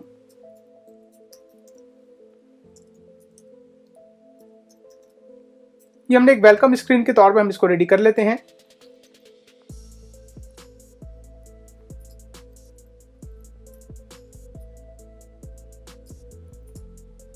तो अब देखिए मान लीजिए हमारा डिज़ाइन है, आप इसमें कुछ और भी कर सकते हैं, बहुत सारा आपका जो भी डिज़ाइन होगा। जैसे एक बेहतर और जल्दी समझाने के लिए मैंने बहुत ही शॉर्ट में इसको लेके चल रहा हूं। देन अब देखिए हम यहाँ पर आएंगे प्रोटोटाइप पर। तो आप देख रहे हैं कि यहाँ पर एक ये होम आइकन आ गया है और एक ये एरो का आइकन आ रहा है। ये सिलेक्ट होना चाहिए आपकी पहली स्क्रीन पर, यानी कि जो भी आपकी फर्स्ट स्क्रीन होगी हमारे इस दोनों आर्टबोर्ड में, वो ये है। क्योंकि स्किल चार्ट में जाता हूँ, क्लिक करके फिर आपको वेलकम स्क्रीन आए, तो यहाँ पर हम इसको अभी देखिए ये जो है थोड़ा ग्रे से कलर में आइकन आ रहा है, यहाँ पर भी इसी कलर में आ रहा है, क्योंकि अभी तक हमने इसको असाइन नहीं करा है। जब हम यहाँ टच करके इसको क्लिक करके असाइन कर देंगे कि ये हमारी मेन फर्स्ट स्क्रीन है, होम स्क्रीन है, तो यहाँ पर देखिए ब्लू हो चुका है। अब आप देख रहे हैं कि दूसरा ये आइकन जो आ रहा है, ये है इसको आगे अटैच करने का कि इसके बाद कौन सी स्क्रीन ओपन होगी। अभी तो बस सिर्फ 2 हैं, तो हम यहाँ पर इसके साथ काम करेंगे। जब ज़्यादा स्क्रीन होंगी तो आपको बताना होता है कि जैसे कि इसके साथ पहले ये स्क्रीन अटैच कर दी, फिर मान लीजिए यहाँ पर और भी बहुत सारे आपके ऑप्शंस हैं, तो उनको आप अकॉर्डिंगली आगे दूसरी या तीसरी स्क्रीन के साथ सिलेक्ट कर सकते हैं, अटैच कर सकते हैं। तो देखिए जब हमने इसको अटैच किया है तो यहाँ पर काफ़ी सारे और भी ऑप्शंस आ गए हैं। पहले तो आप जान लीजिए कि जो भी आपके डिज़ाइन होंगे, आपकी बहुत सारी स्क्रीन हो सकती हैं। लेट्स से अगर यहाँ पे 3, 4, 5 स्क्रीन भी होती, तो आप उन ऑप्शंस के अकॉर्डिंग यहाँ पे उनको सबको पहले अटैच कर देते।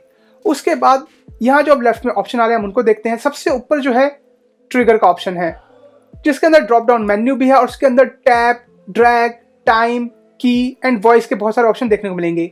देखिए इन ऑप्शन का मतलब ये है कि अब यहाँ ट्रिगर हमने दे रखा है टैप का, यानी कि आप जब यहाँ पर टैप करेंगे तो ये स्क्रीन ओपन होगी। सेम वे में आप दे सकते हैं कि अगर आप ड्रैग का ऑप्शन देंगे तो यहाँ पर जो भी होगा, आप जब तक उसको ड्रैग नहीं करेंगे नेक्स्ट स्क्रीन नहीं आएगी। सेम वे में यहाँ पर टाइम का ऑप्शन है। इसमें देखिए टाइम के ऑप्शन पे आते ही नीचे 0 सेकेंड्स अभी आ रहा है। अब यहाँ से टाइम दे सकते हैं कि नेक्स्ट स्क्रीन कितने टाइम में आएगी, वो आप यहाँ से सिलेक्ट कर सकते हैं। देन उसके बाद कीज एंड गेम पैड का ऑप्शन है। यहाँ पर आप कोई भी की असाइन कर सकते हैं, ताकि जब वो की आप यहाँ पर प्रेस करें अपनी फर्स्ट स्क्रीन पे तो सेकंड स्क्रीन पर आ पाए। देन उसके बाद वॉइस का ऑप्शन है। वॉइस के ऑप्शन में अगेन देखिए यहाँ पर आ रहा है कि आप कोई भी कमांड यहाँ पर सेट कर सकते हैं। सेम वे में बाकी ऑप्शंस की तरह इसमें भी आप नेक्स्ट स्क्रीन में जाने के लिए कोई भी एक अपने अकॉर्डिंग कमांड दे सकते हैं। तो जो भी आपकी ऐप, अलग अलग टाइप्स की ऐप होती हैं, अलग अलग टाइप की मोबाइल में बहुत सारी चीज़ें होती हैं, तो अकॉर्डिंगली आप उसको यहाँ पे डिज़ाइन कर सकते हैं और यहाँ से अपना ऑप्शन सेट कर सकते हैं। देखिए मोस्टली टैप का ऑप्शन चलता है, तो मैं यहाँ चाहता हूँ कि टैप करने पे ही मेरे नेक्स्ट स्क्रीन आए। देन उसके बाद और ऑप्शन है नीचे एक्शन का।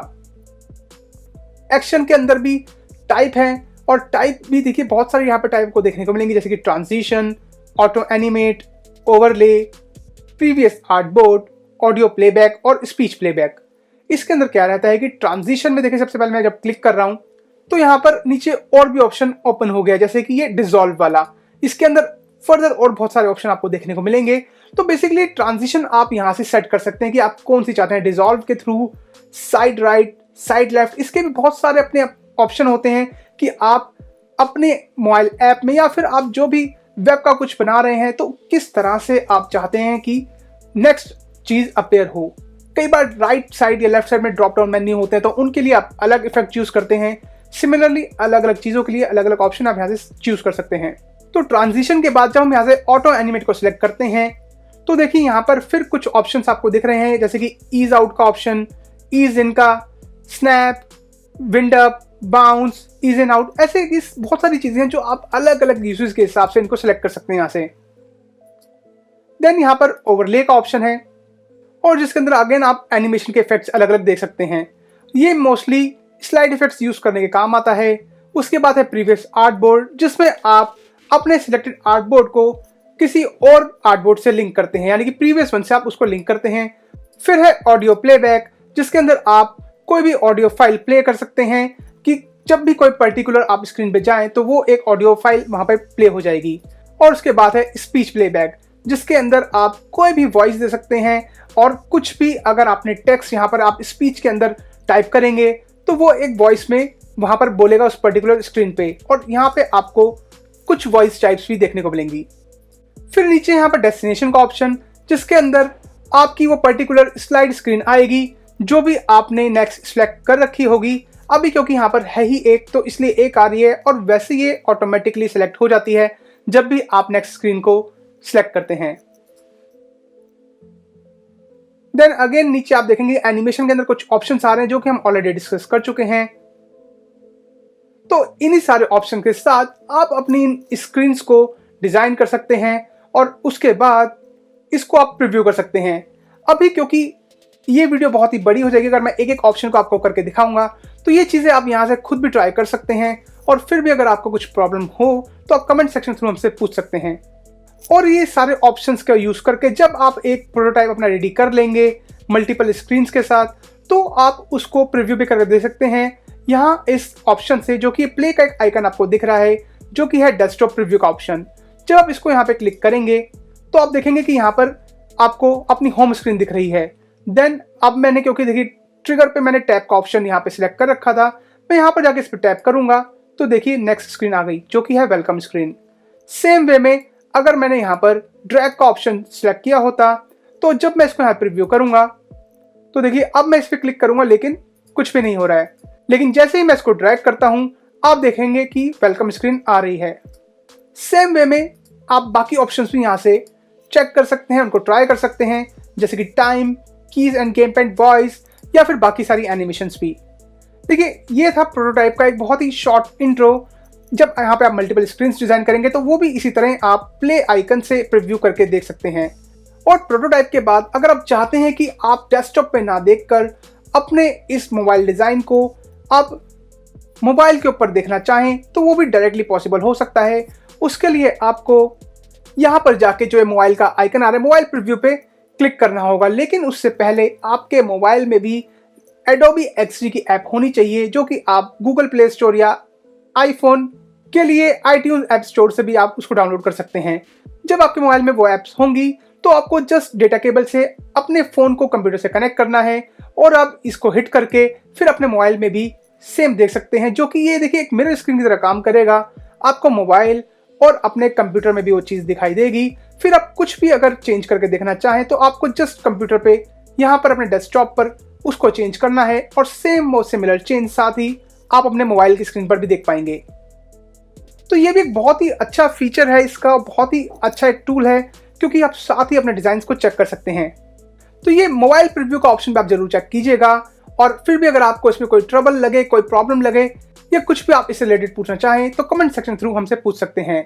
देन प्रोटोटाइपिंग और प्रीव्यू के बाद फाइनल जो स्टेप रहता है आपके डिज़ाइन को रेडी करके आगे फॉरवर्ड करने का, वो रहता है शेयर का। तो देखिए, सबसे पहले आपने यहाँ डिज़ाइन में अपने आर्ट बोर्ड्स को डिज़ाइन किया, देन प्रोटोटाइप में आके उनको लिंक कर दिया, फिर आप आते हैं शेयर के ऑप्शन पे।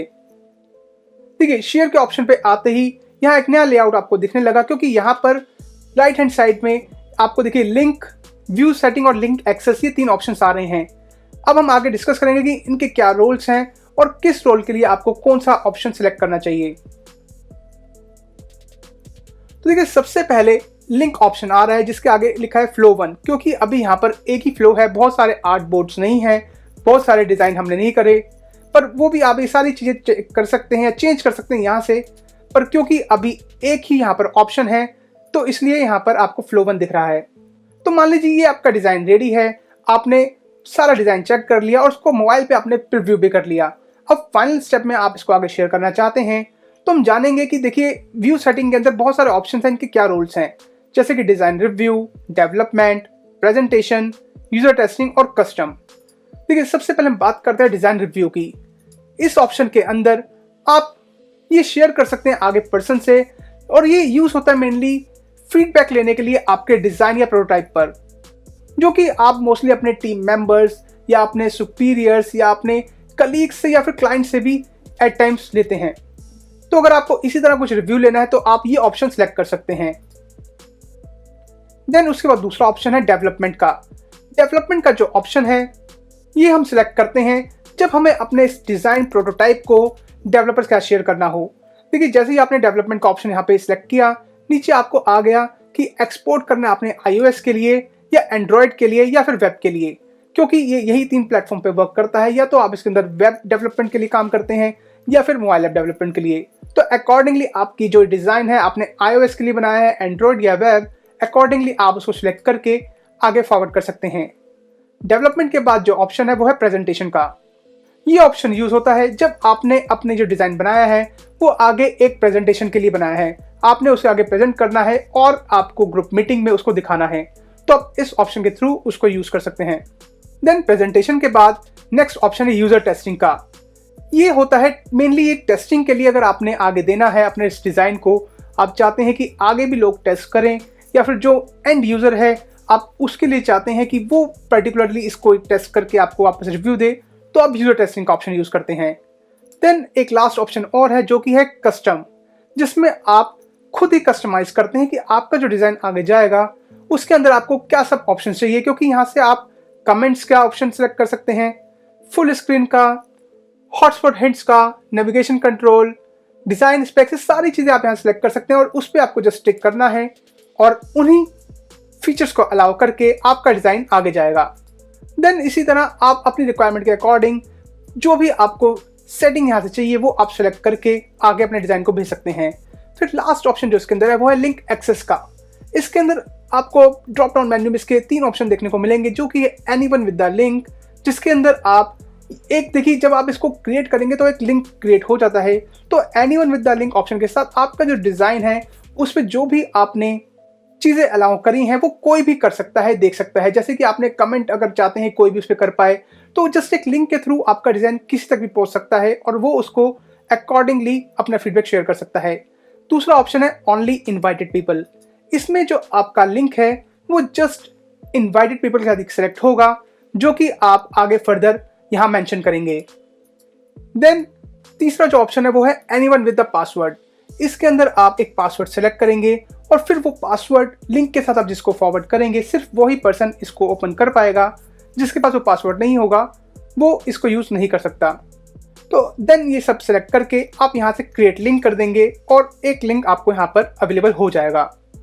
तो इस तरह आप अपना एक डिज़ाइन प्रोटोटाइप में कन्वर्ट करके उसको आगे शेयर कर सकते हैं। आप ये सारी चीज़ें खुद और डिटेल में एक बार ट्राई कीजिएगा। उसके बाद आपको कुछ भी अगर इसके अंदर प्रॉब्लम फेस करते हैं तो आप वो हमसे पूछ सकते हैं। मैंने इस वीडियो को शॉर्ट रखने के लिए एक बहुत ही आपको बेसिक डिस्क्रिप्शन दे दिया है जो कि आपकी हेल्प करेगा इस सॉफ्टवेयर को और बेहतर जानने के लिए। साथ ही इस वीडियो को एंड करने से पहले मैं आप सभी से ये रिक्वेस्ट जरूर करूंगा कि शॉर्टकट्स का यूज जरूर कीजिए, क्योंकि ये आपके काम को और थोड़ा जल्दी से करता है।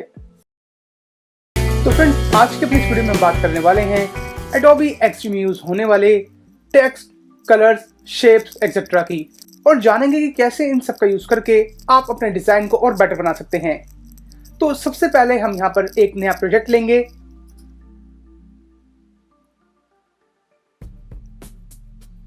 मैंने ये वेब के लिए ऑलरेडी रिसेंट अपने डॉक्यूमेंट से एक प्रोजेक्ट को ओपन कर लिया है। आप भी फोन या वेब जैसे भी अपनी मर्जी के अकॉर्डिंग कोई भी एक नया प्रोजेक्ट आप स्टार्ट कर सकते हैं। उसके बाद हम सबसे पहले यहाँ पर बात करेंगे, इसके अंदर ये लेफ्ट में आप देख रहे हैं कुछ शेप्स आ रही हैं, इसको हम सबसे पहले डिस्कस करेंगे। देखिए, सबसे पहले तो ये टूल है, ये सेलेक्ट टूल है जिसका शॉर्टकट है V। उसके बाद जो है शेप है वो है रेक्टेंगल जिसका शॉर्टकट है R। तो मैं यहाँ से क्लिक करके ये शेप देखिए यहाँ पर बना के आपको दिखाता हूँ, और इस तरह से आप देख रहे हैं कि एक रेक्टेंगल बन गया।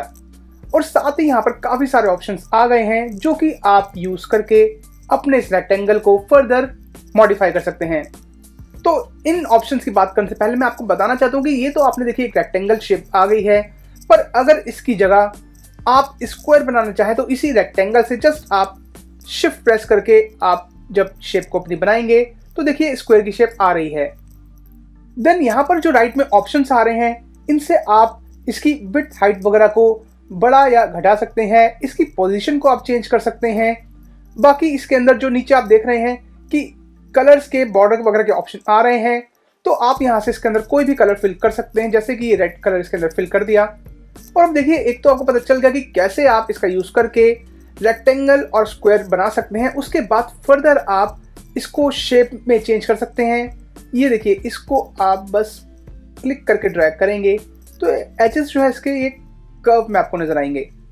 और अगर आप चाहते हैं कि कोई भी जस्ट आपको एक तरफ से इसको शेप देनी है, इसकी सर्कल की कर्व देना है, तो ऑल्ट प्रेस करके अगर आप इसको किसी एक साइड से सिर्फ मॉडिफाई करना चाहते हैं तो आप वो भी कर सकते हैं।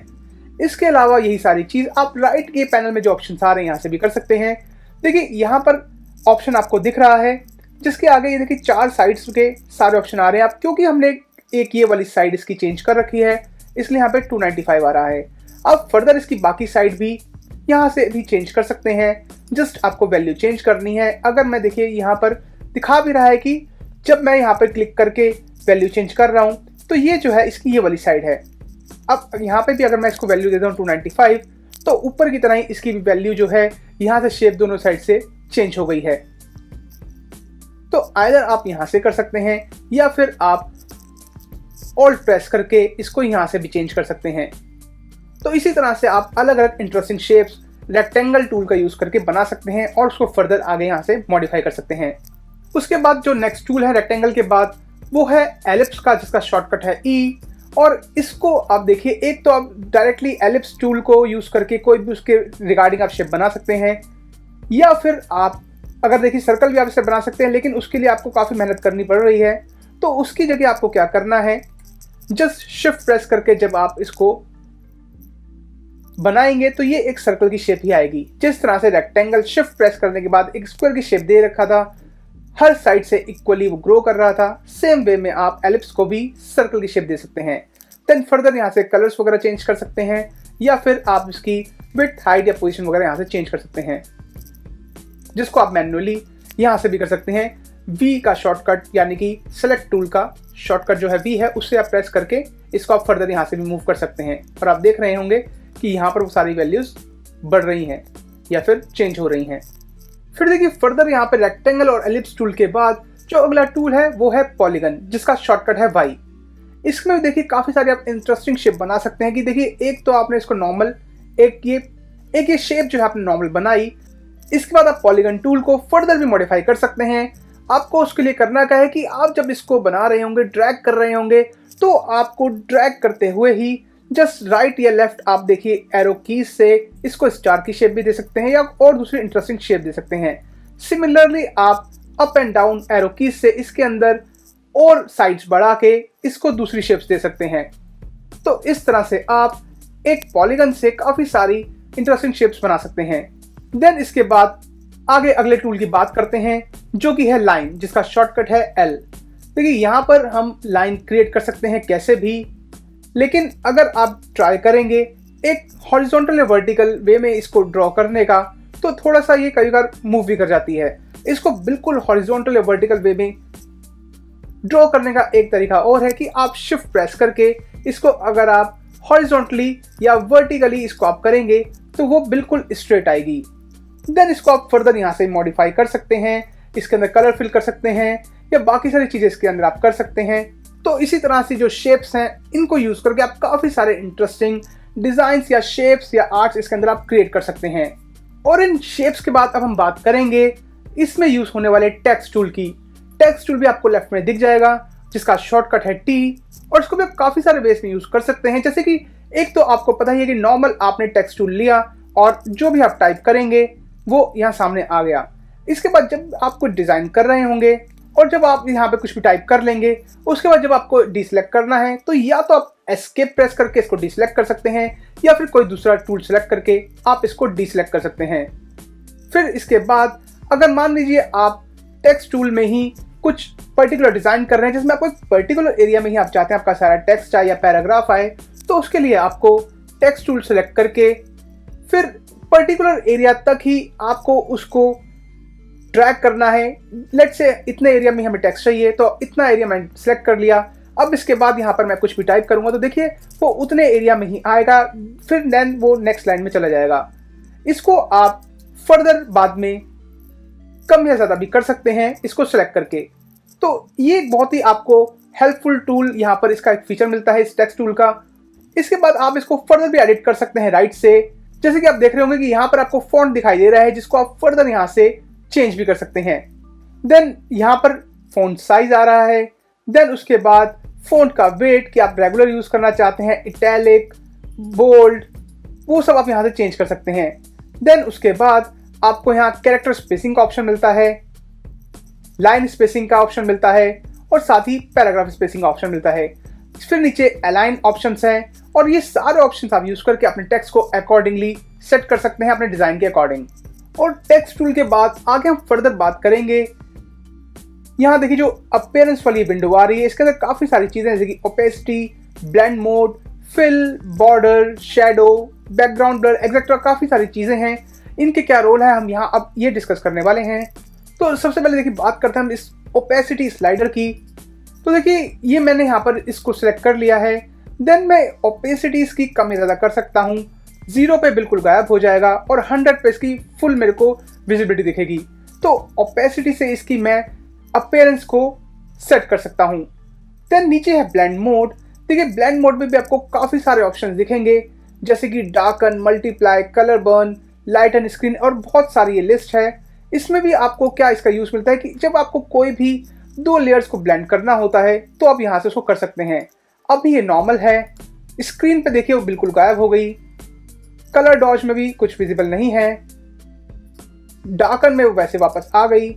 और यही अगर आपको इसका और अच्छा एक व्यू चाहिए क्योंकि पीछे इसके कोई दूसरी लेयर नहीं है तो हम क्या करेंगे कि इसके ऊपर एक और कुछ हम टूल से एक दूसरे कलर में कुछ ड्रॉ करते हैं। इसमें हम कुछ दूसरा कलर फिल करेंगे और अब हम देखेंगे कि जब हम इसको आपस में ब्लेंड करेंगे तो कुछ इंटरेस्टिंग से आउटकम हमारे सामने आएंगे। इसी तरीके से आप जब कुछ डिजाइन कर रहे होंगे तो पर्टिकुलर डिजाइन के हिसाब से या अपने नीड के अकॉर्डिंग आप इसको यहाँ से चेंज करके अपना पर्टिकुलर चीज को यूज कर सकते हैं। तो इसी तरह ब्लेंड मोड के भी काफी सारे यूसेस आपको यहाँ से देखने को मिलेंगे। देन नीचे आपको दिख रहा है फिल। तो फिल से आपको पता ही है कि कलर ऑलरेडी आप जो भी सिलेक्ट करेंगे वो आ जाएगा या चेंज हो जाएगा। अभी क्योंकि ये ब्लेंड मोड में है इसलिए यहाँ पर वो एग्जैक्ट कलर यहाँ पर नहीं दिख रहा जो हम सिलेक्ट कर रहे हैं। लेकिन अगर जो इसकी पीछे वाली लेयर है इसको सिलेक्ट करके मैं यहाँ पे कलर चेंज करूंगा तो डायरेक्ट आपको वही कलर दिखेगा जो कि हम यहाँ से सिलेक्ट कर रहे हैं। देन बॉर्डर में आपको उसके बॉर्डर का कलर चेंज कर सकते हैं जो कि है ये देखिए येलो कर दिया। और अभी बहुत ही कम विजिबल है क्योंकि बॉर्डर का साइज बहुत कम है। अगर हम इसको चेंज कर देंगे तो देखिए अब यहाँ पर ये बॉर्डर दिखने लगा है, और अगर अभी भी विजिबल नहीं है आपको तो मैं इसको और ज़्यादा कर देता हूँ। तो यहाँ से एक ये बॉर्डर दे दिया, यहाँ से आप इसको चेंज कर सकते हैं। देन बॉर्डर के बाद नीचे है शेडो का ऑप्शन। तो शेडो को जब देखिए मैंने ऑन करा तो पीछे एक हल्की हल्की शेडो आ गई। ये मैं ऑफ करता हूँ, शायद आप तब बेटर इसको देख पाए। ये ऑफ है और अभी वापस ऑन कर दिया मैंने। और इस शेडो को आप फर्दर मॉडिफाई कर भी सकते हैं इस एक्स वाई और बी वाले ऑप्शन से। बी मीन्स ब्लर, एक्स और वाई इसकी पोजीशंस को शो कर रहा है। अगर देखिए यहाँ जो 0 है इसको मैं थोड़ा चेंज करता हूं तो देखिए शेडो जो है वो एक्स की पोजीशन में 50 उसने एंगल लेके वहां पे आगे आ गई है।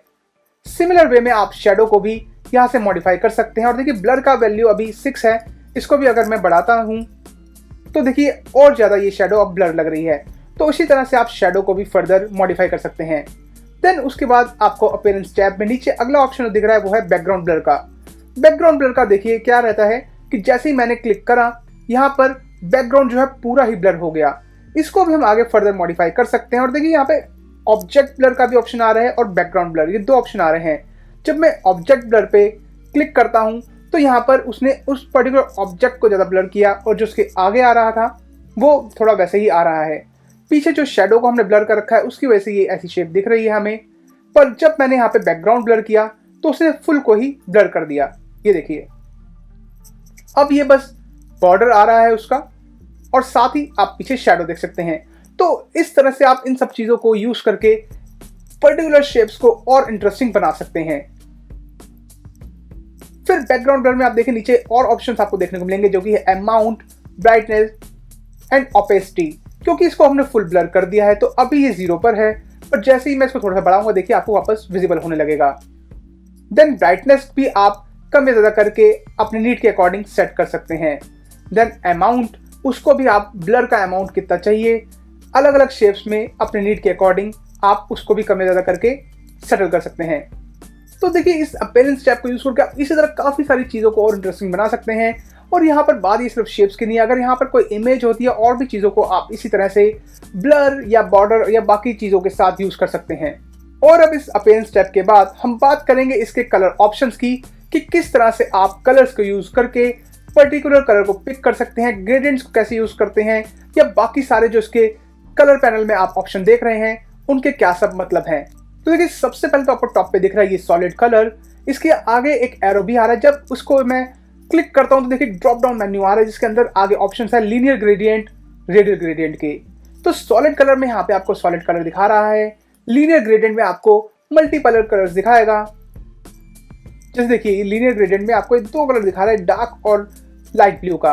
देन रेडियल में आपको ये रेडियल के हिसाब से जो कि एक राउंड फिगर में ग्रेडियंट का ऑप्शन मिलता है वो फर्दर आपको दिखाता है, और इसको आप यहाँ से भी सिलेक्ट कर सकते हैं। और इसमें भी आप काफी सारा मॉडिफिकेशन कर सकते हैं जिसको हम आगे फर्दर डिस्कस करने वाले हैं। तो यहाँ से आपको सॉलिड कलर कोई पर्टिकुलर एक सिंगल कलर चाहिए या फिर आपको ग्रेडियंट यूज करना है, वो आप यहाँ से सेट करके देन आप देखेंगे कि एक स्क्वायर आ रहा है जिसके अंदर काफी सारे कलर्स के ऑप्शन दे रखे हैं, जिसको आप यहाँ से चेंज भी कर सकते हैं।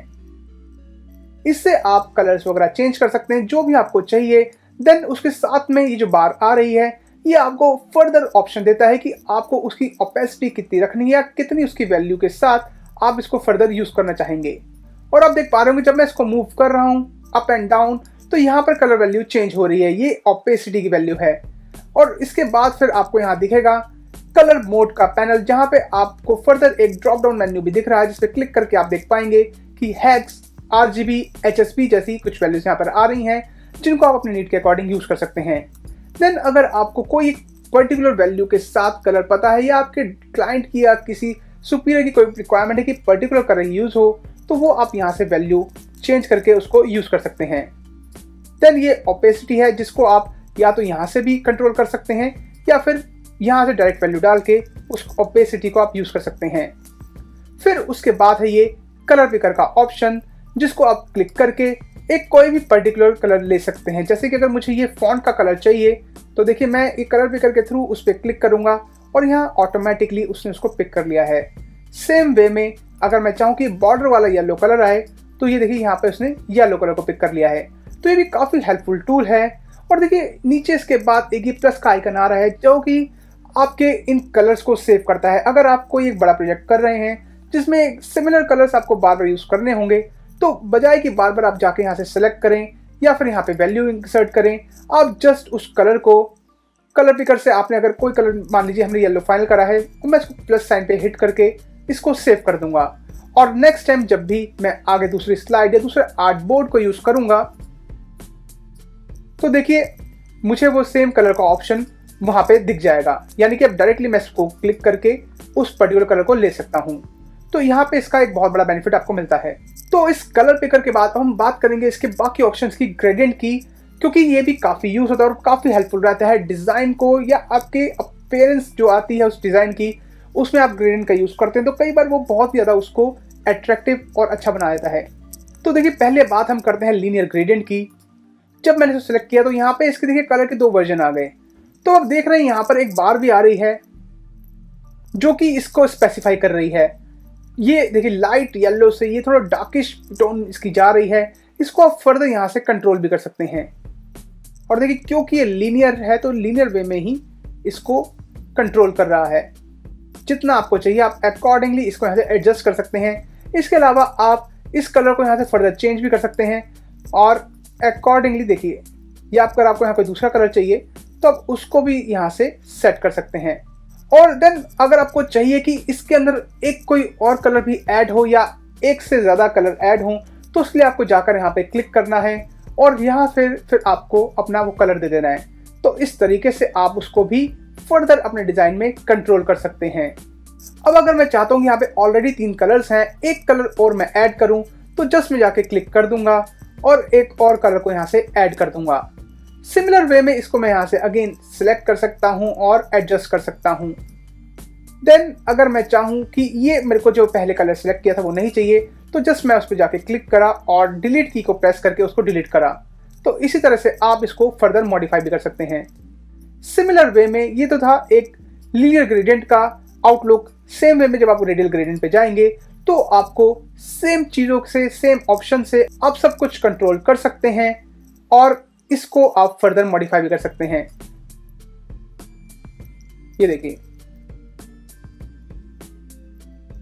सिमिलर वे में आप यहां से कलर्स को भी फर्दर चेंज कर सकते हैं। तो इस तरीके से आप इनको यूज करके अपने डिजाइन्स को और मॉडिफाई कर सकते हैं और बेटर बना सकते हैं। तो दोस्तों ये थी बात कुछ इंपॉर्टेंट टूल्स, शेप्स, कलर्स के फीचर्स की, जो कि आप Adobe XD में यूज करते हुए जरूर ध्यान रखिएगा। और इन सबको आप जब खुद ट्राई करें और कुछ आपको प्रॉब्लम फेस होती है तो वो भी आप हमसे कमेंट सेक्शन थ्रू पूछ सकते हैं। और इस वीडियो को एंड करने से पहले मैं आपको एक बार फिर से वही रिक्वेस्ट करना चाहूंगा कि जब भी आप Adobe XD में काम करें तो शॉर्टकट्स का यूज जरूर कीजिए, क्योंकि शुरू से ही जब आपको हैबिट रहेगी शॉर्टकट्स को यूज करने की तो आपका काम थोड़ा ज्यादा जल्दी होगा। तो फ्रेंड्स आज के अपनी इस वीडियो में हम बात करने वाले हैं Adobe XD में यूज होने वाले लेयर्स, ऑब्जेक्ट्स एक्सेट्रा की, और हम जानेंगे किस तरह आप इनको यूज कर सकते हैं और अपने डिजाइन को बेटर बना सकते हैं। तो चलिए सबसे पहले हम यहाँ से एक नया प्रोजेक्ट ओपन करेंगे। मैं ये वेब का ओपन कर लेता हूँ। तो ये देखिए एक वेब का प्रोजेक्ट ओपन हो गया है। आप सिमिलरली कोई दूसरा कस्टम या फिर मोबाइल ऐप से रिगार्डिंग कुछ भी आप आर्टबोर्ड यहाँ पर ओपन कर सकते हैं। उसके बाद देखिए ये जो आर्टबोर्ड है इसको आप फर्दर भी एडिट कर सकते हैं। यहाँ की जो वैल्यूज आ रही हैं इसकी विड्थ, हाइट वगैरह की, और साथ ही ये देखिए ये पोर्ट्रेट और लैंडस्केप मोड के भी आपको ऑप्शन यहाँ पे दिखाई दिए जाएंगे। तो अकॉर्डिंगली आप इनको यहाँ पे सेट कर सकते हैं। दूसरी एक अच्छी बात जो इसकी है वो ये है कि आपको जैसे कि अगर आप फोटोशॉप में फॉर एग्जांपल को डिज़ाइन कर रहे हैं तो आपको हर बार पुरानी आर्टबोर्ड को सेव करके फिर नई आर्टबोर्ड को लाने के लिए न्यू क्रिएट करनी पड़ती है और वो सब अलग अलग चलती हैं। पर यहाँ पर आप यहीं पर दूसरी आर्टबोर्ड में भी काम कर सकते हैं। और जैसे ही आपको नई आर्टबोर्ड चाहिए आपको यहाँ पर इस आइकन को क्लिक करना होगा जो कि आर्टबोर्ड का आइकन जिसका शॉर्टकट है A। देन देखिए आपको यहाँ पर ऑप्शन भी आएंगे कि आपने आर्टबोर्ड पे क्लिक करा है तो आपको अब दूसरा जो आर्टबोर्ड क्रिएट करना है वो सिमिलर अगर इसका करना है तो आप ऐसे ही यहाँ पे क्लिक कर सकते हैं, या फिर अगर आपको चेंज करना है मोबाइल का, टैबलेट का या किसी और का तो आप यहाँ से उसको सिलेक्ट कर सकते हैं। अभी अगर मुझे मोबाइल का ही चाहिए तो मैं यहाँ से वही ले लूँगा और क्लिक कर दूँगा। फॉर एग्जाम्पल आपको दिखाने के लिए मैं यहाँ से आईफोन एक्स का ले लेता हूँ। तो देखिए आईफोन एक्स का 375 बाय 812 पिक्सल वाला यहाँ पर आर्टबोर्ड हमारे सामने आ गया है। तो इसी तरह से आप यहाँ से मल्टीपल आर्टबोर्ड्स यहाँ पर क्रिएट कर सकते हैं। और देन उसको अगर आपको फर्दर चेंज भी करना है तो राइट हैंड साइड पे आपके जो आ रहे हैं ये टूल्स और ये ऑप्शंस जो आ रहे हैं, इससे आप फर्दर इसको चेंज भी कर सकते हैं। जैसे कि ऑलरेडी बता चुका हूँ, लैंडस्केप और पोर्ट्रेट मोड यहाँ से कर सकते हैं। अगर आपने इसको फ्लिप करना है तो यहाँ से कर सकते हैं, या फिर इसकी आपको फर्दर विड्थ में अगर कुछ चेंजेस करने हैं, जैसे 375 का मैं 500 करके आपको दिखा देता हूँ। तो देखिए ये थोड़ा सा इंक्रीज हो गया, यही मैं इसको 500 का भी डबल कर देता हूँ। 1000 मैंने किया तो ये और ज़्यादा इंक्रीज हो गया। तो इस तरह से आप अपने आर्टबोर्ड्स को यहाँ से मैनेज कर सकते हैं।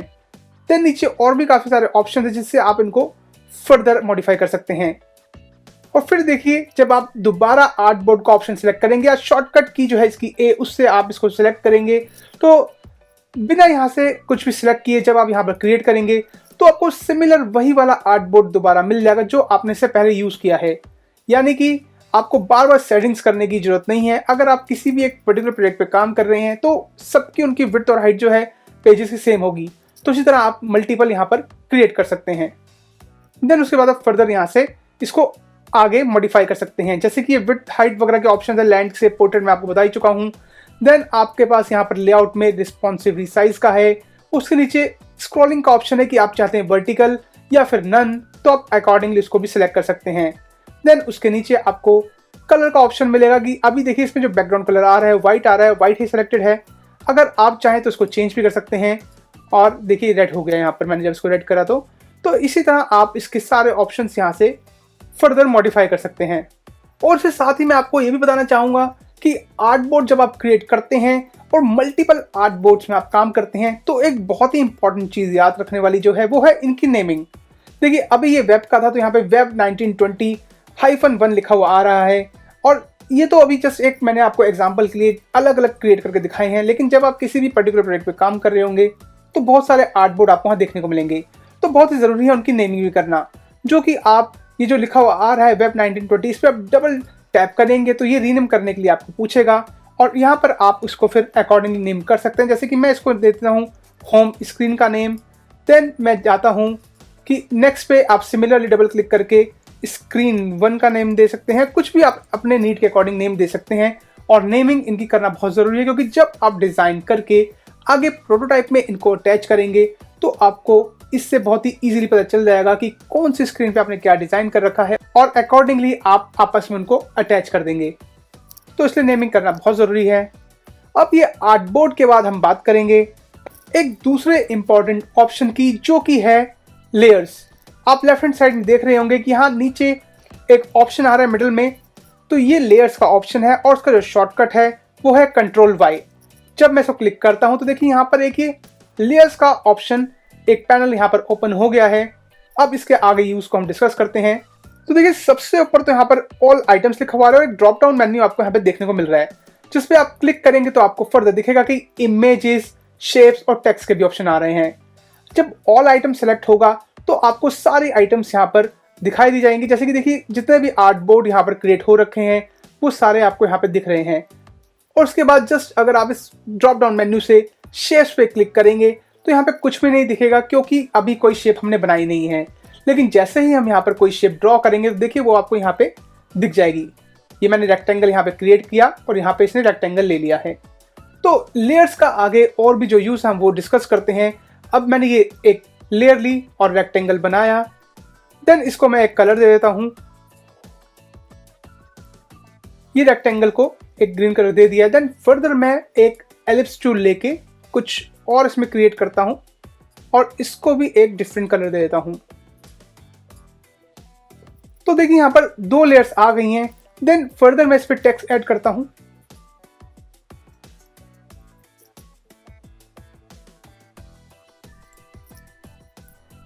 टेक्स्ट देखिए अभी विजिबल नहीं है क्योंकि इसका फ़ॉन्ट साइज काफ़ी कम है। 20 से इसको मैं 150 कर देता हूँ और अब ये देखिए विजिबल है।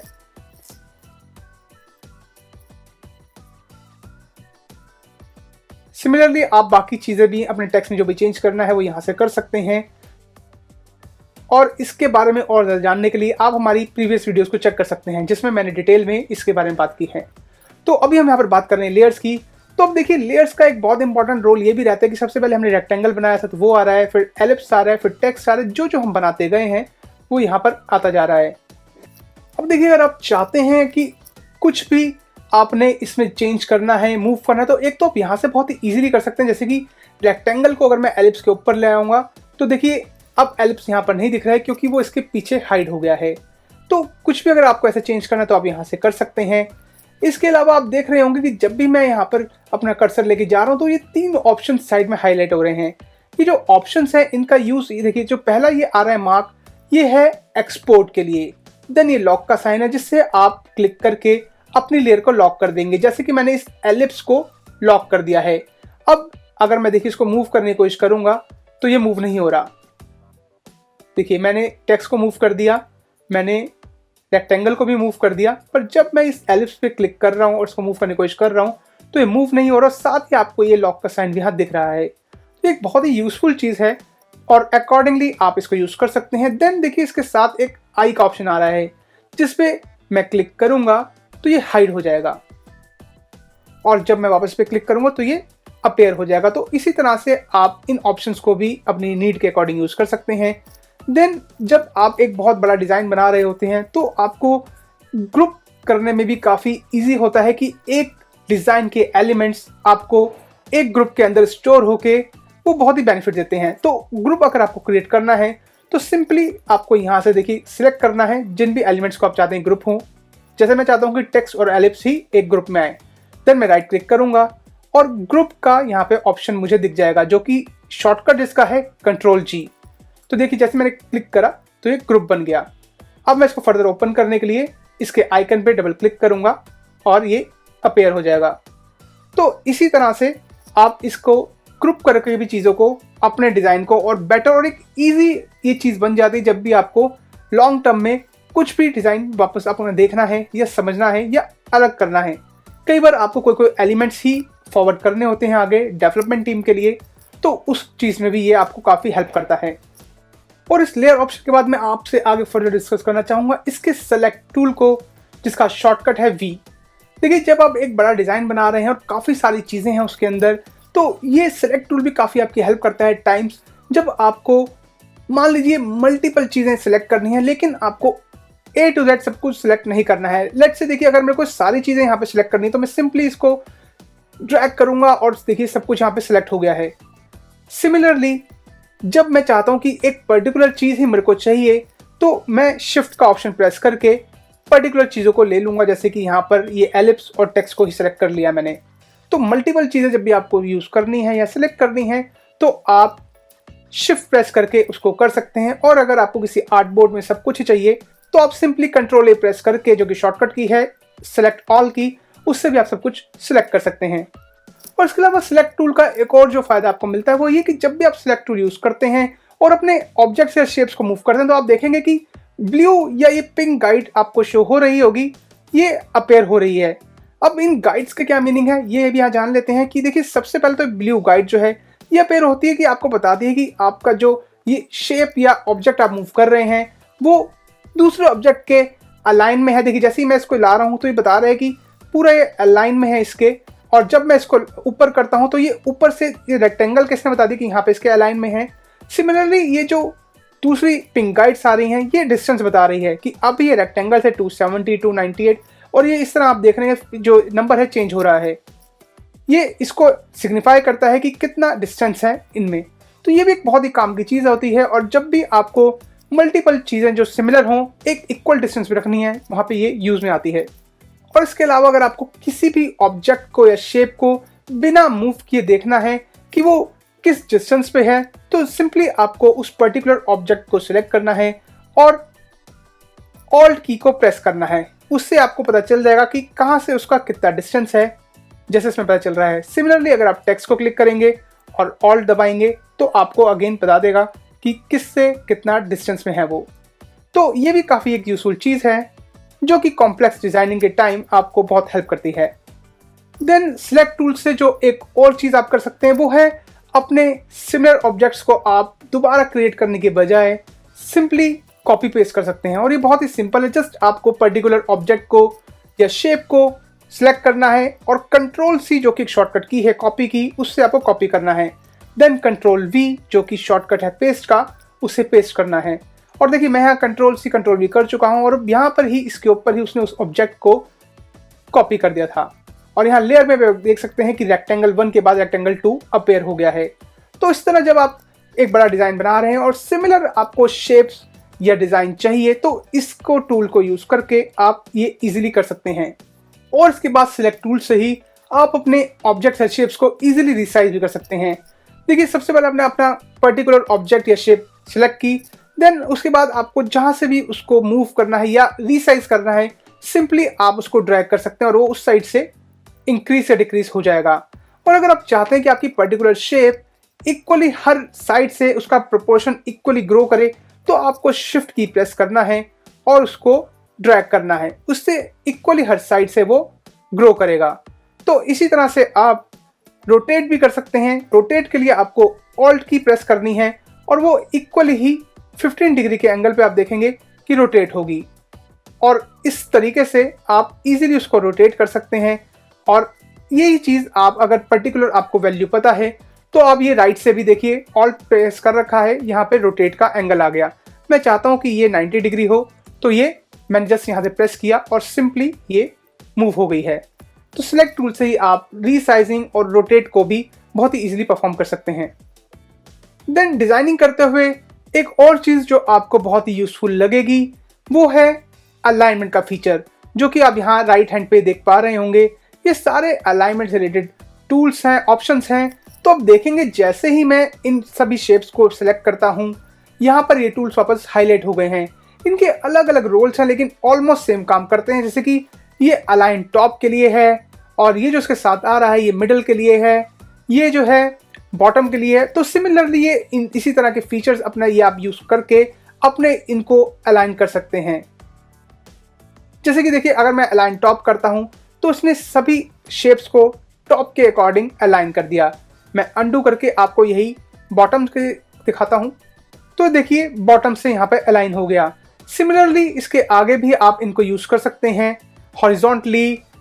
अगर इसको हम करते हैं तो देखिए हॉरिजॉन्टली इसने उसको अलाइन कर दिया। तो ये भी काफ़ी यूज़ में आते हैं और ये जस्ट आप टेक्स्ट के अलावा अपने शेप और डिज़ाइन में भी यूज़ कर सकते हैं। तो इसी तरह आप ये सारे फीचर्स एक बार ज़रूर ट्राई कीजिएगा और उसके बाद कोई भी आपको प्रॉब्लम लगती है तो आप कमेंट सेक्शन थ्रू हमसे पूछ सकते हैं। और अब यहाँ इस वीडियो को एंड करने से पहले मैं आप सभी को एक बार फिर से याद कराना चाहूँगा कि जब भी आप प्रैक्टिस करें एडोबी XD या किसी भी सॉफ्टवेयर की तो शॉर्टकट्स का यूज़ जरूर कीजिए, क्योंकि ये आपके काम में स्पीड लाते हैं और आपका काम जल्दी खत्म होता है। So friends, if you like this video then don't forget to like, comment and share it. साथ ही हमारे चैनल को सब्सक्राइब करना याद रखिएगा अगर आपने ऑलरेडी सब्सक्राइब नहीं किया है, ताकि इस तरह की लेटेस्ट इन्फॉर्मेशन आपको देखने को मिलती रहे। और इसके अलावा अगर आप चाहते हैं कि हम किसी और टॉपिक या सॉफ्टवेयर के ऊपर वीडियो बनाएं तो वो भी आप हमसे कमेंट सेक्शन में शेयर कर सकते हैं। Thank you.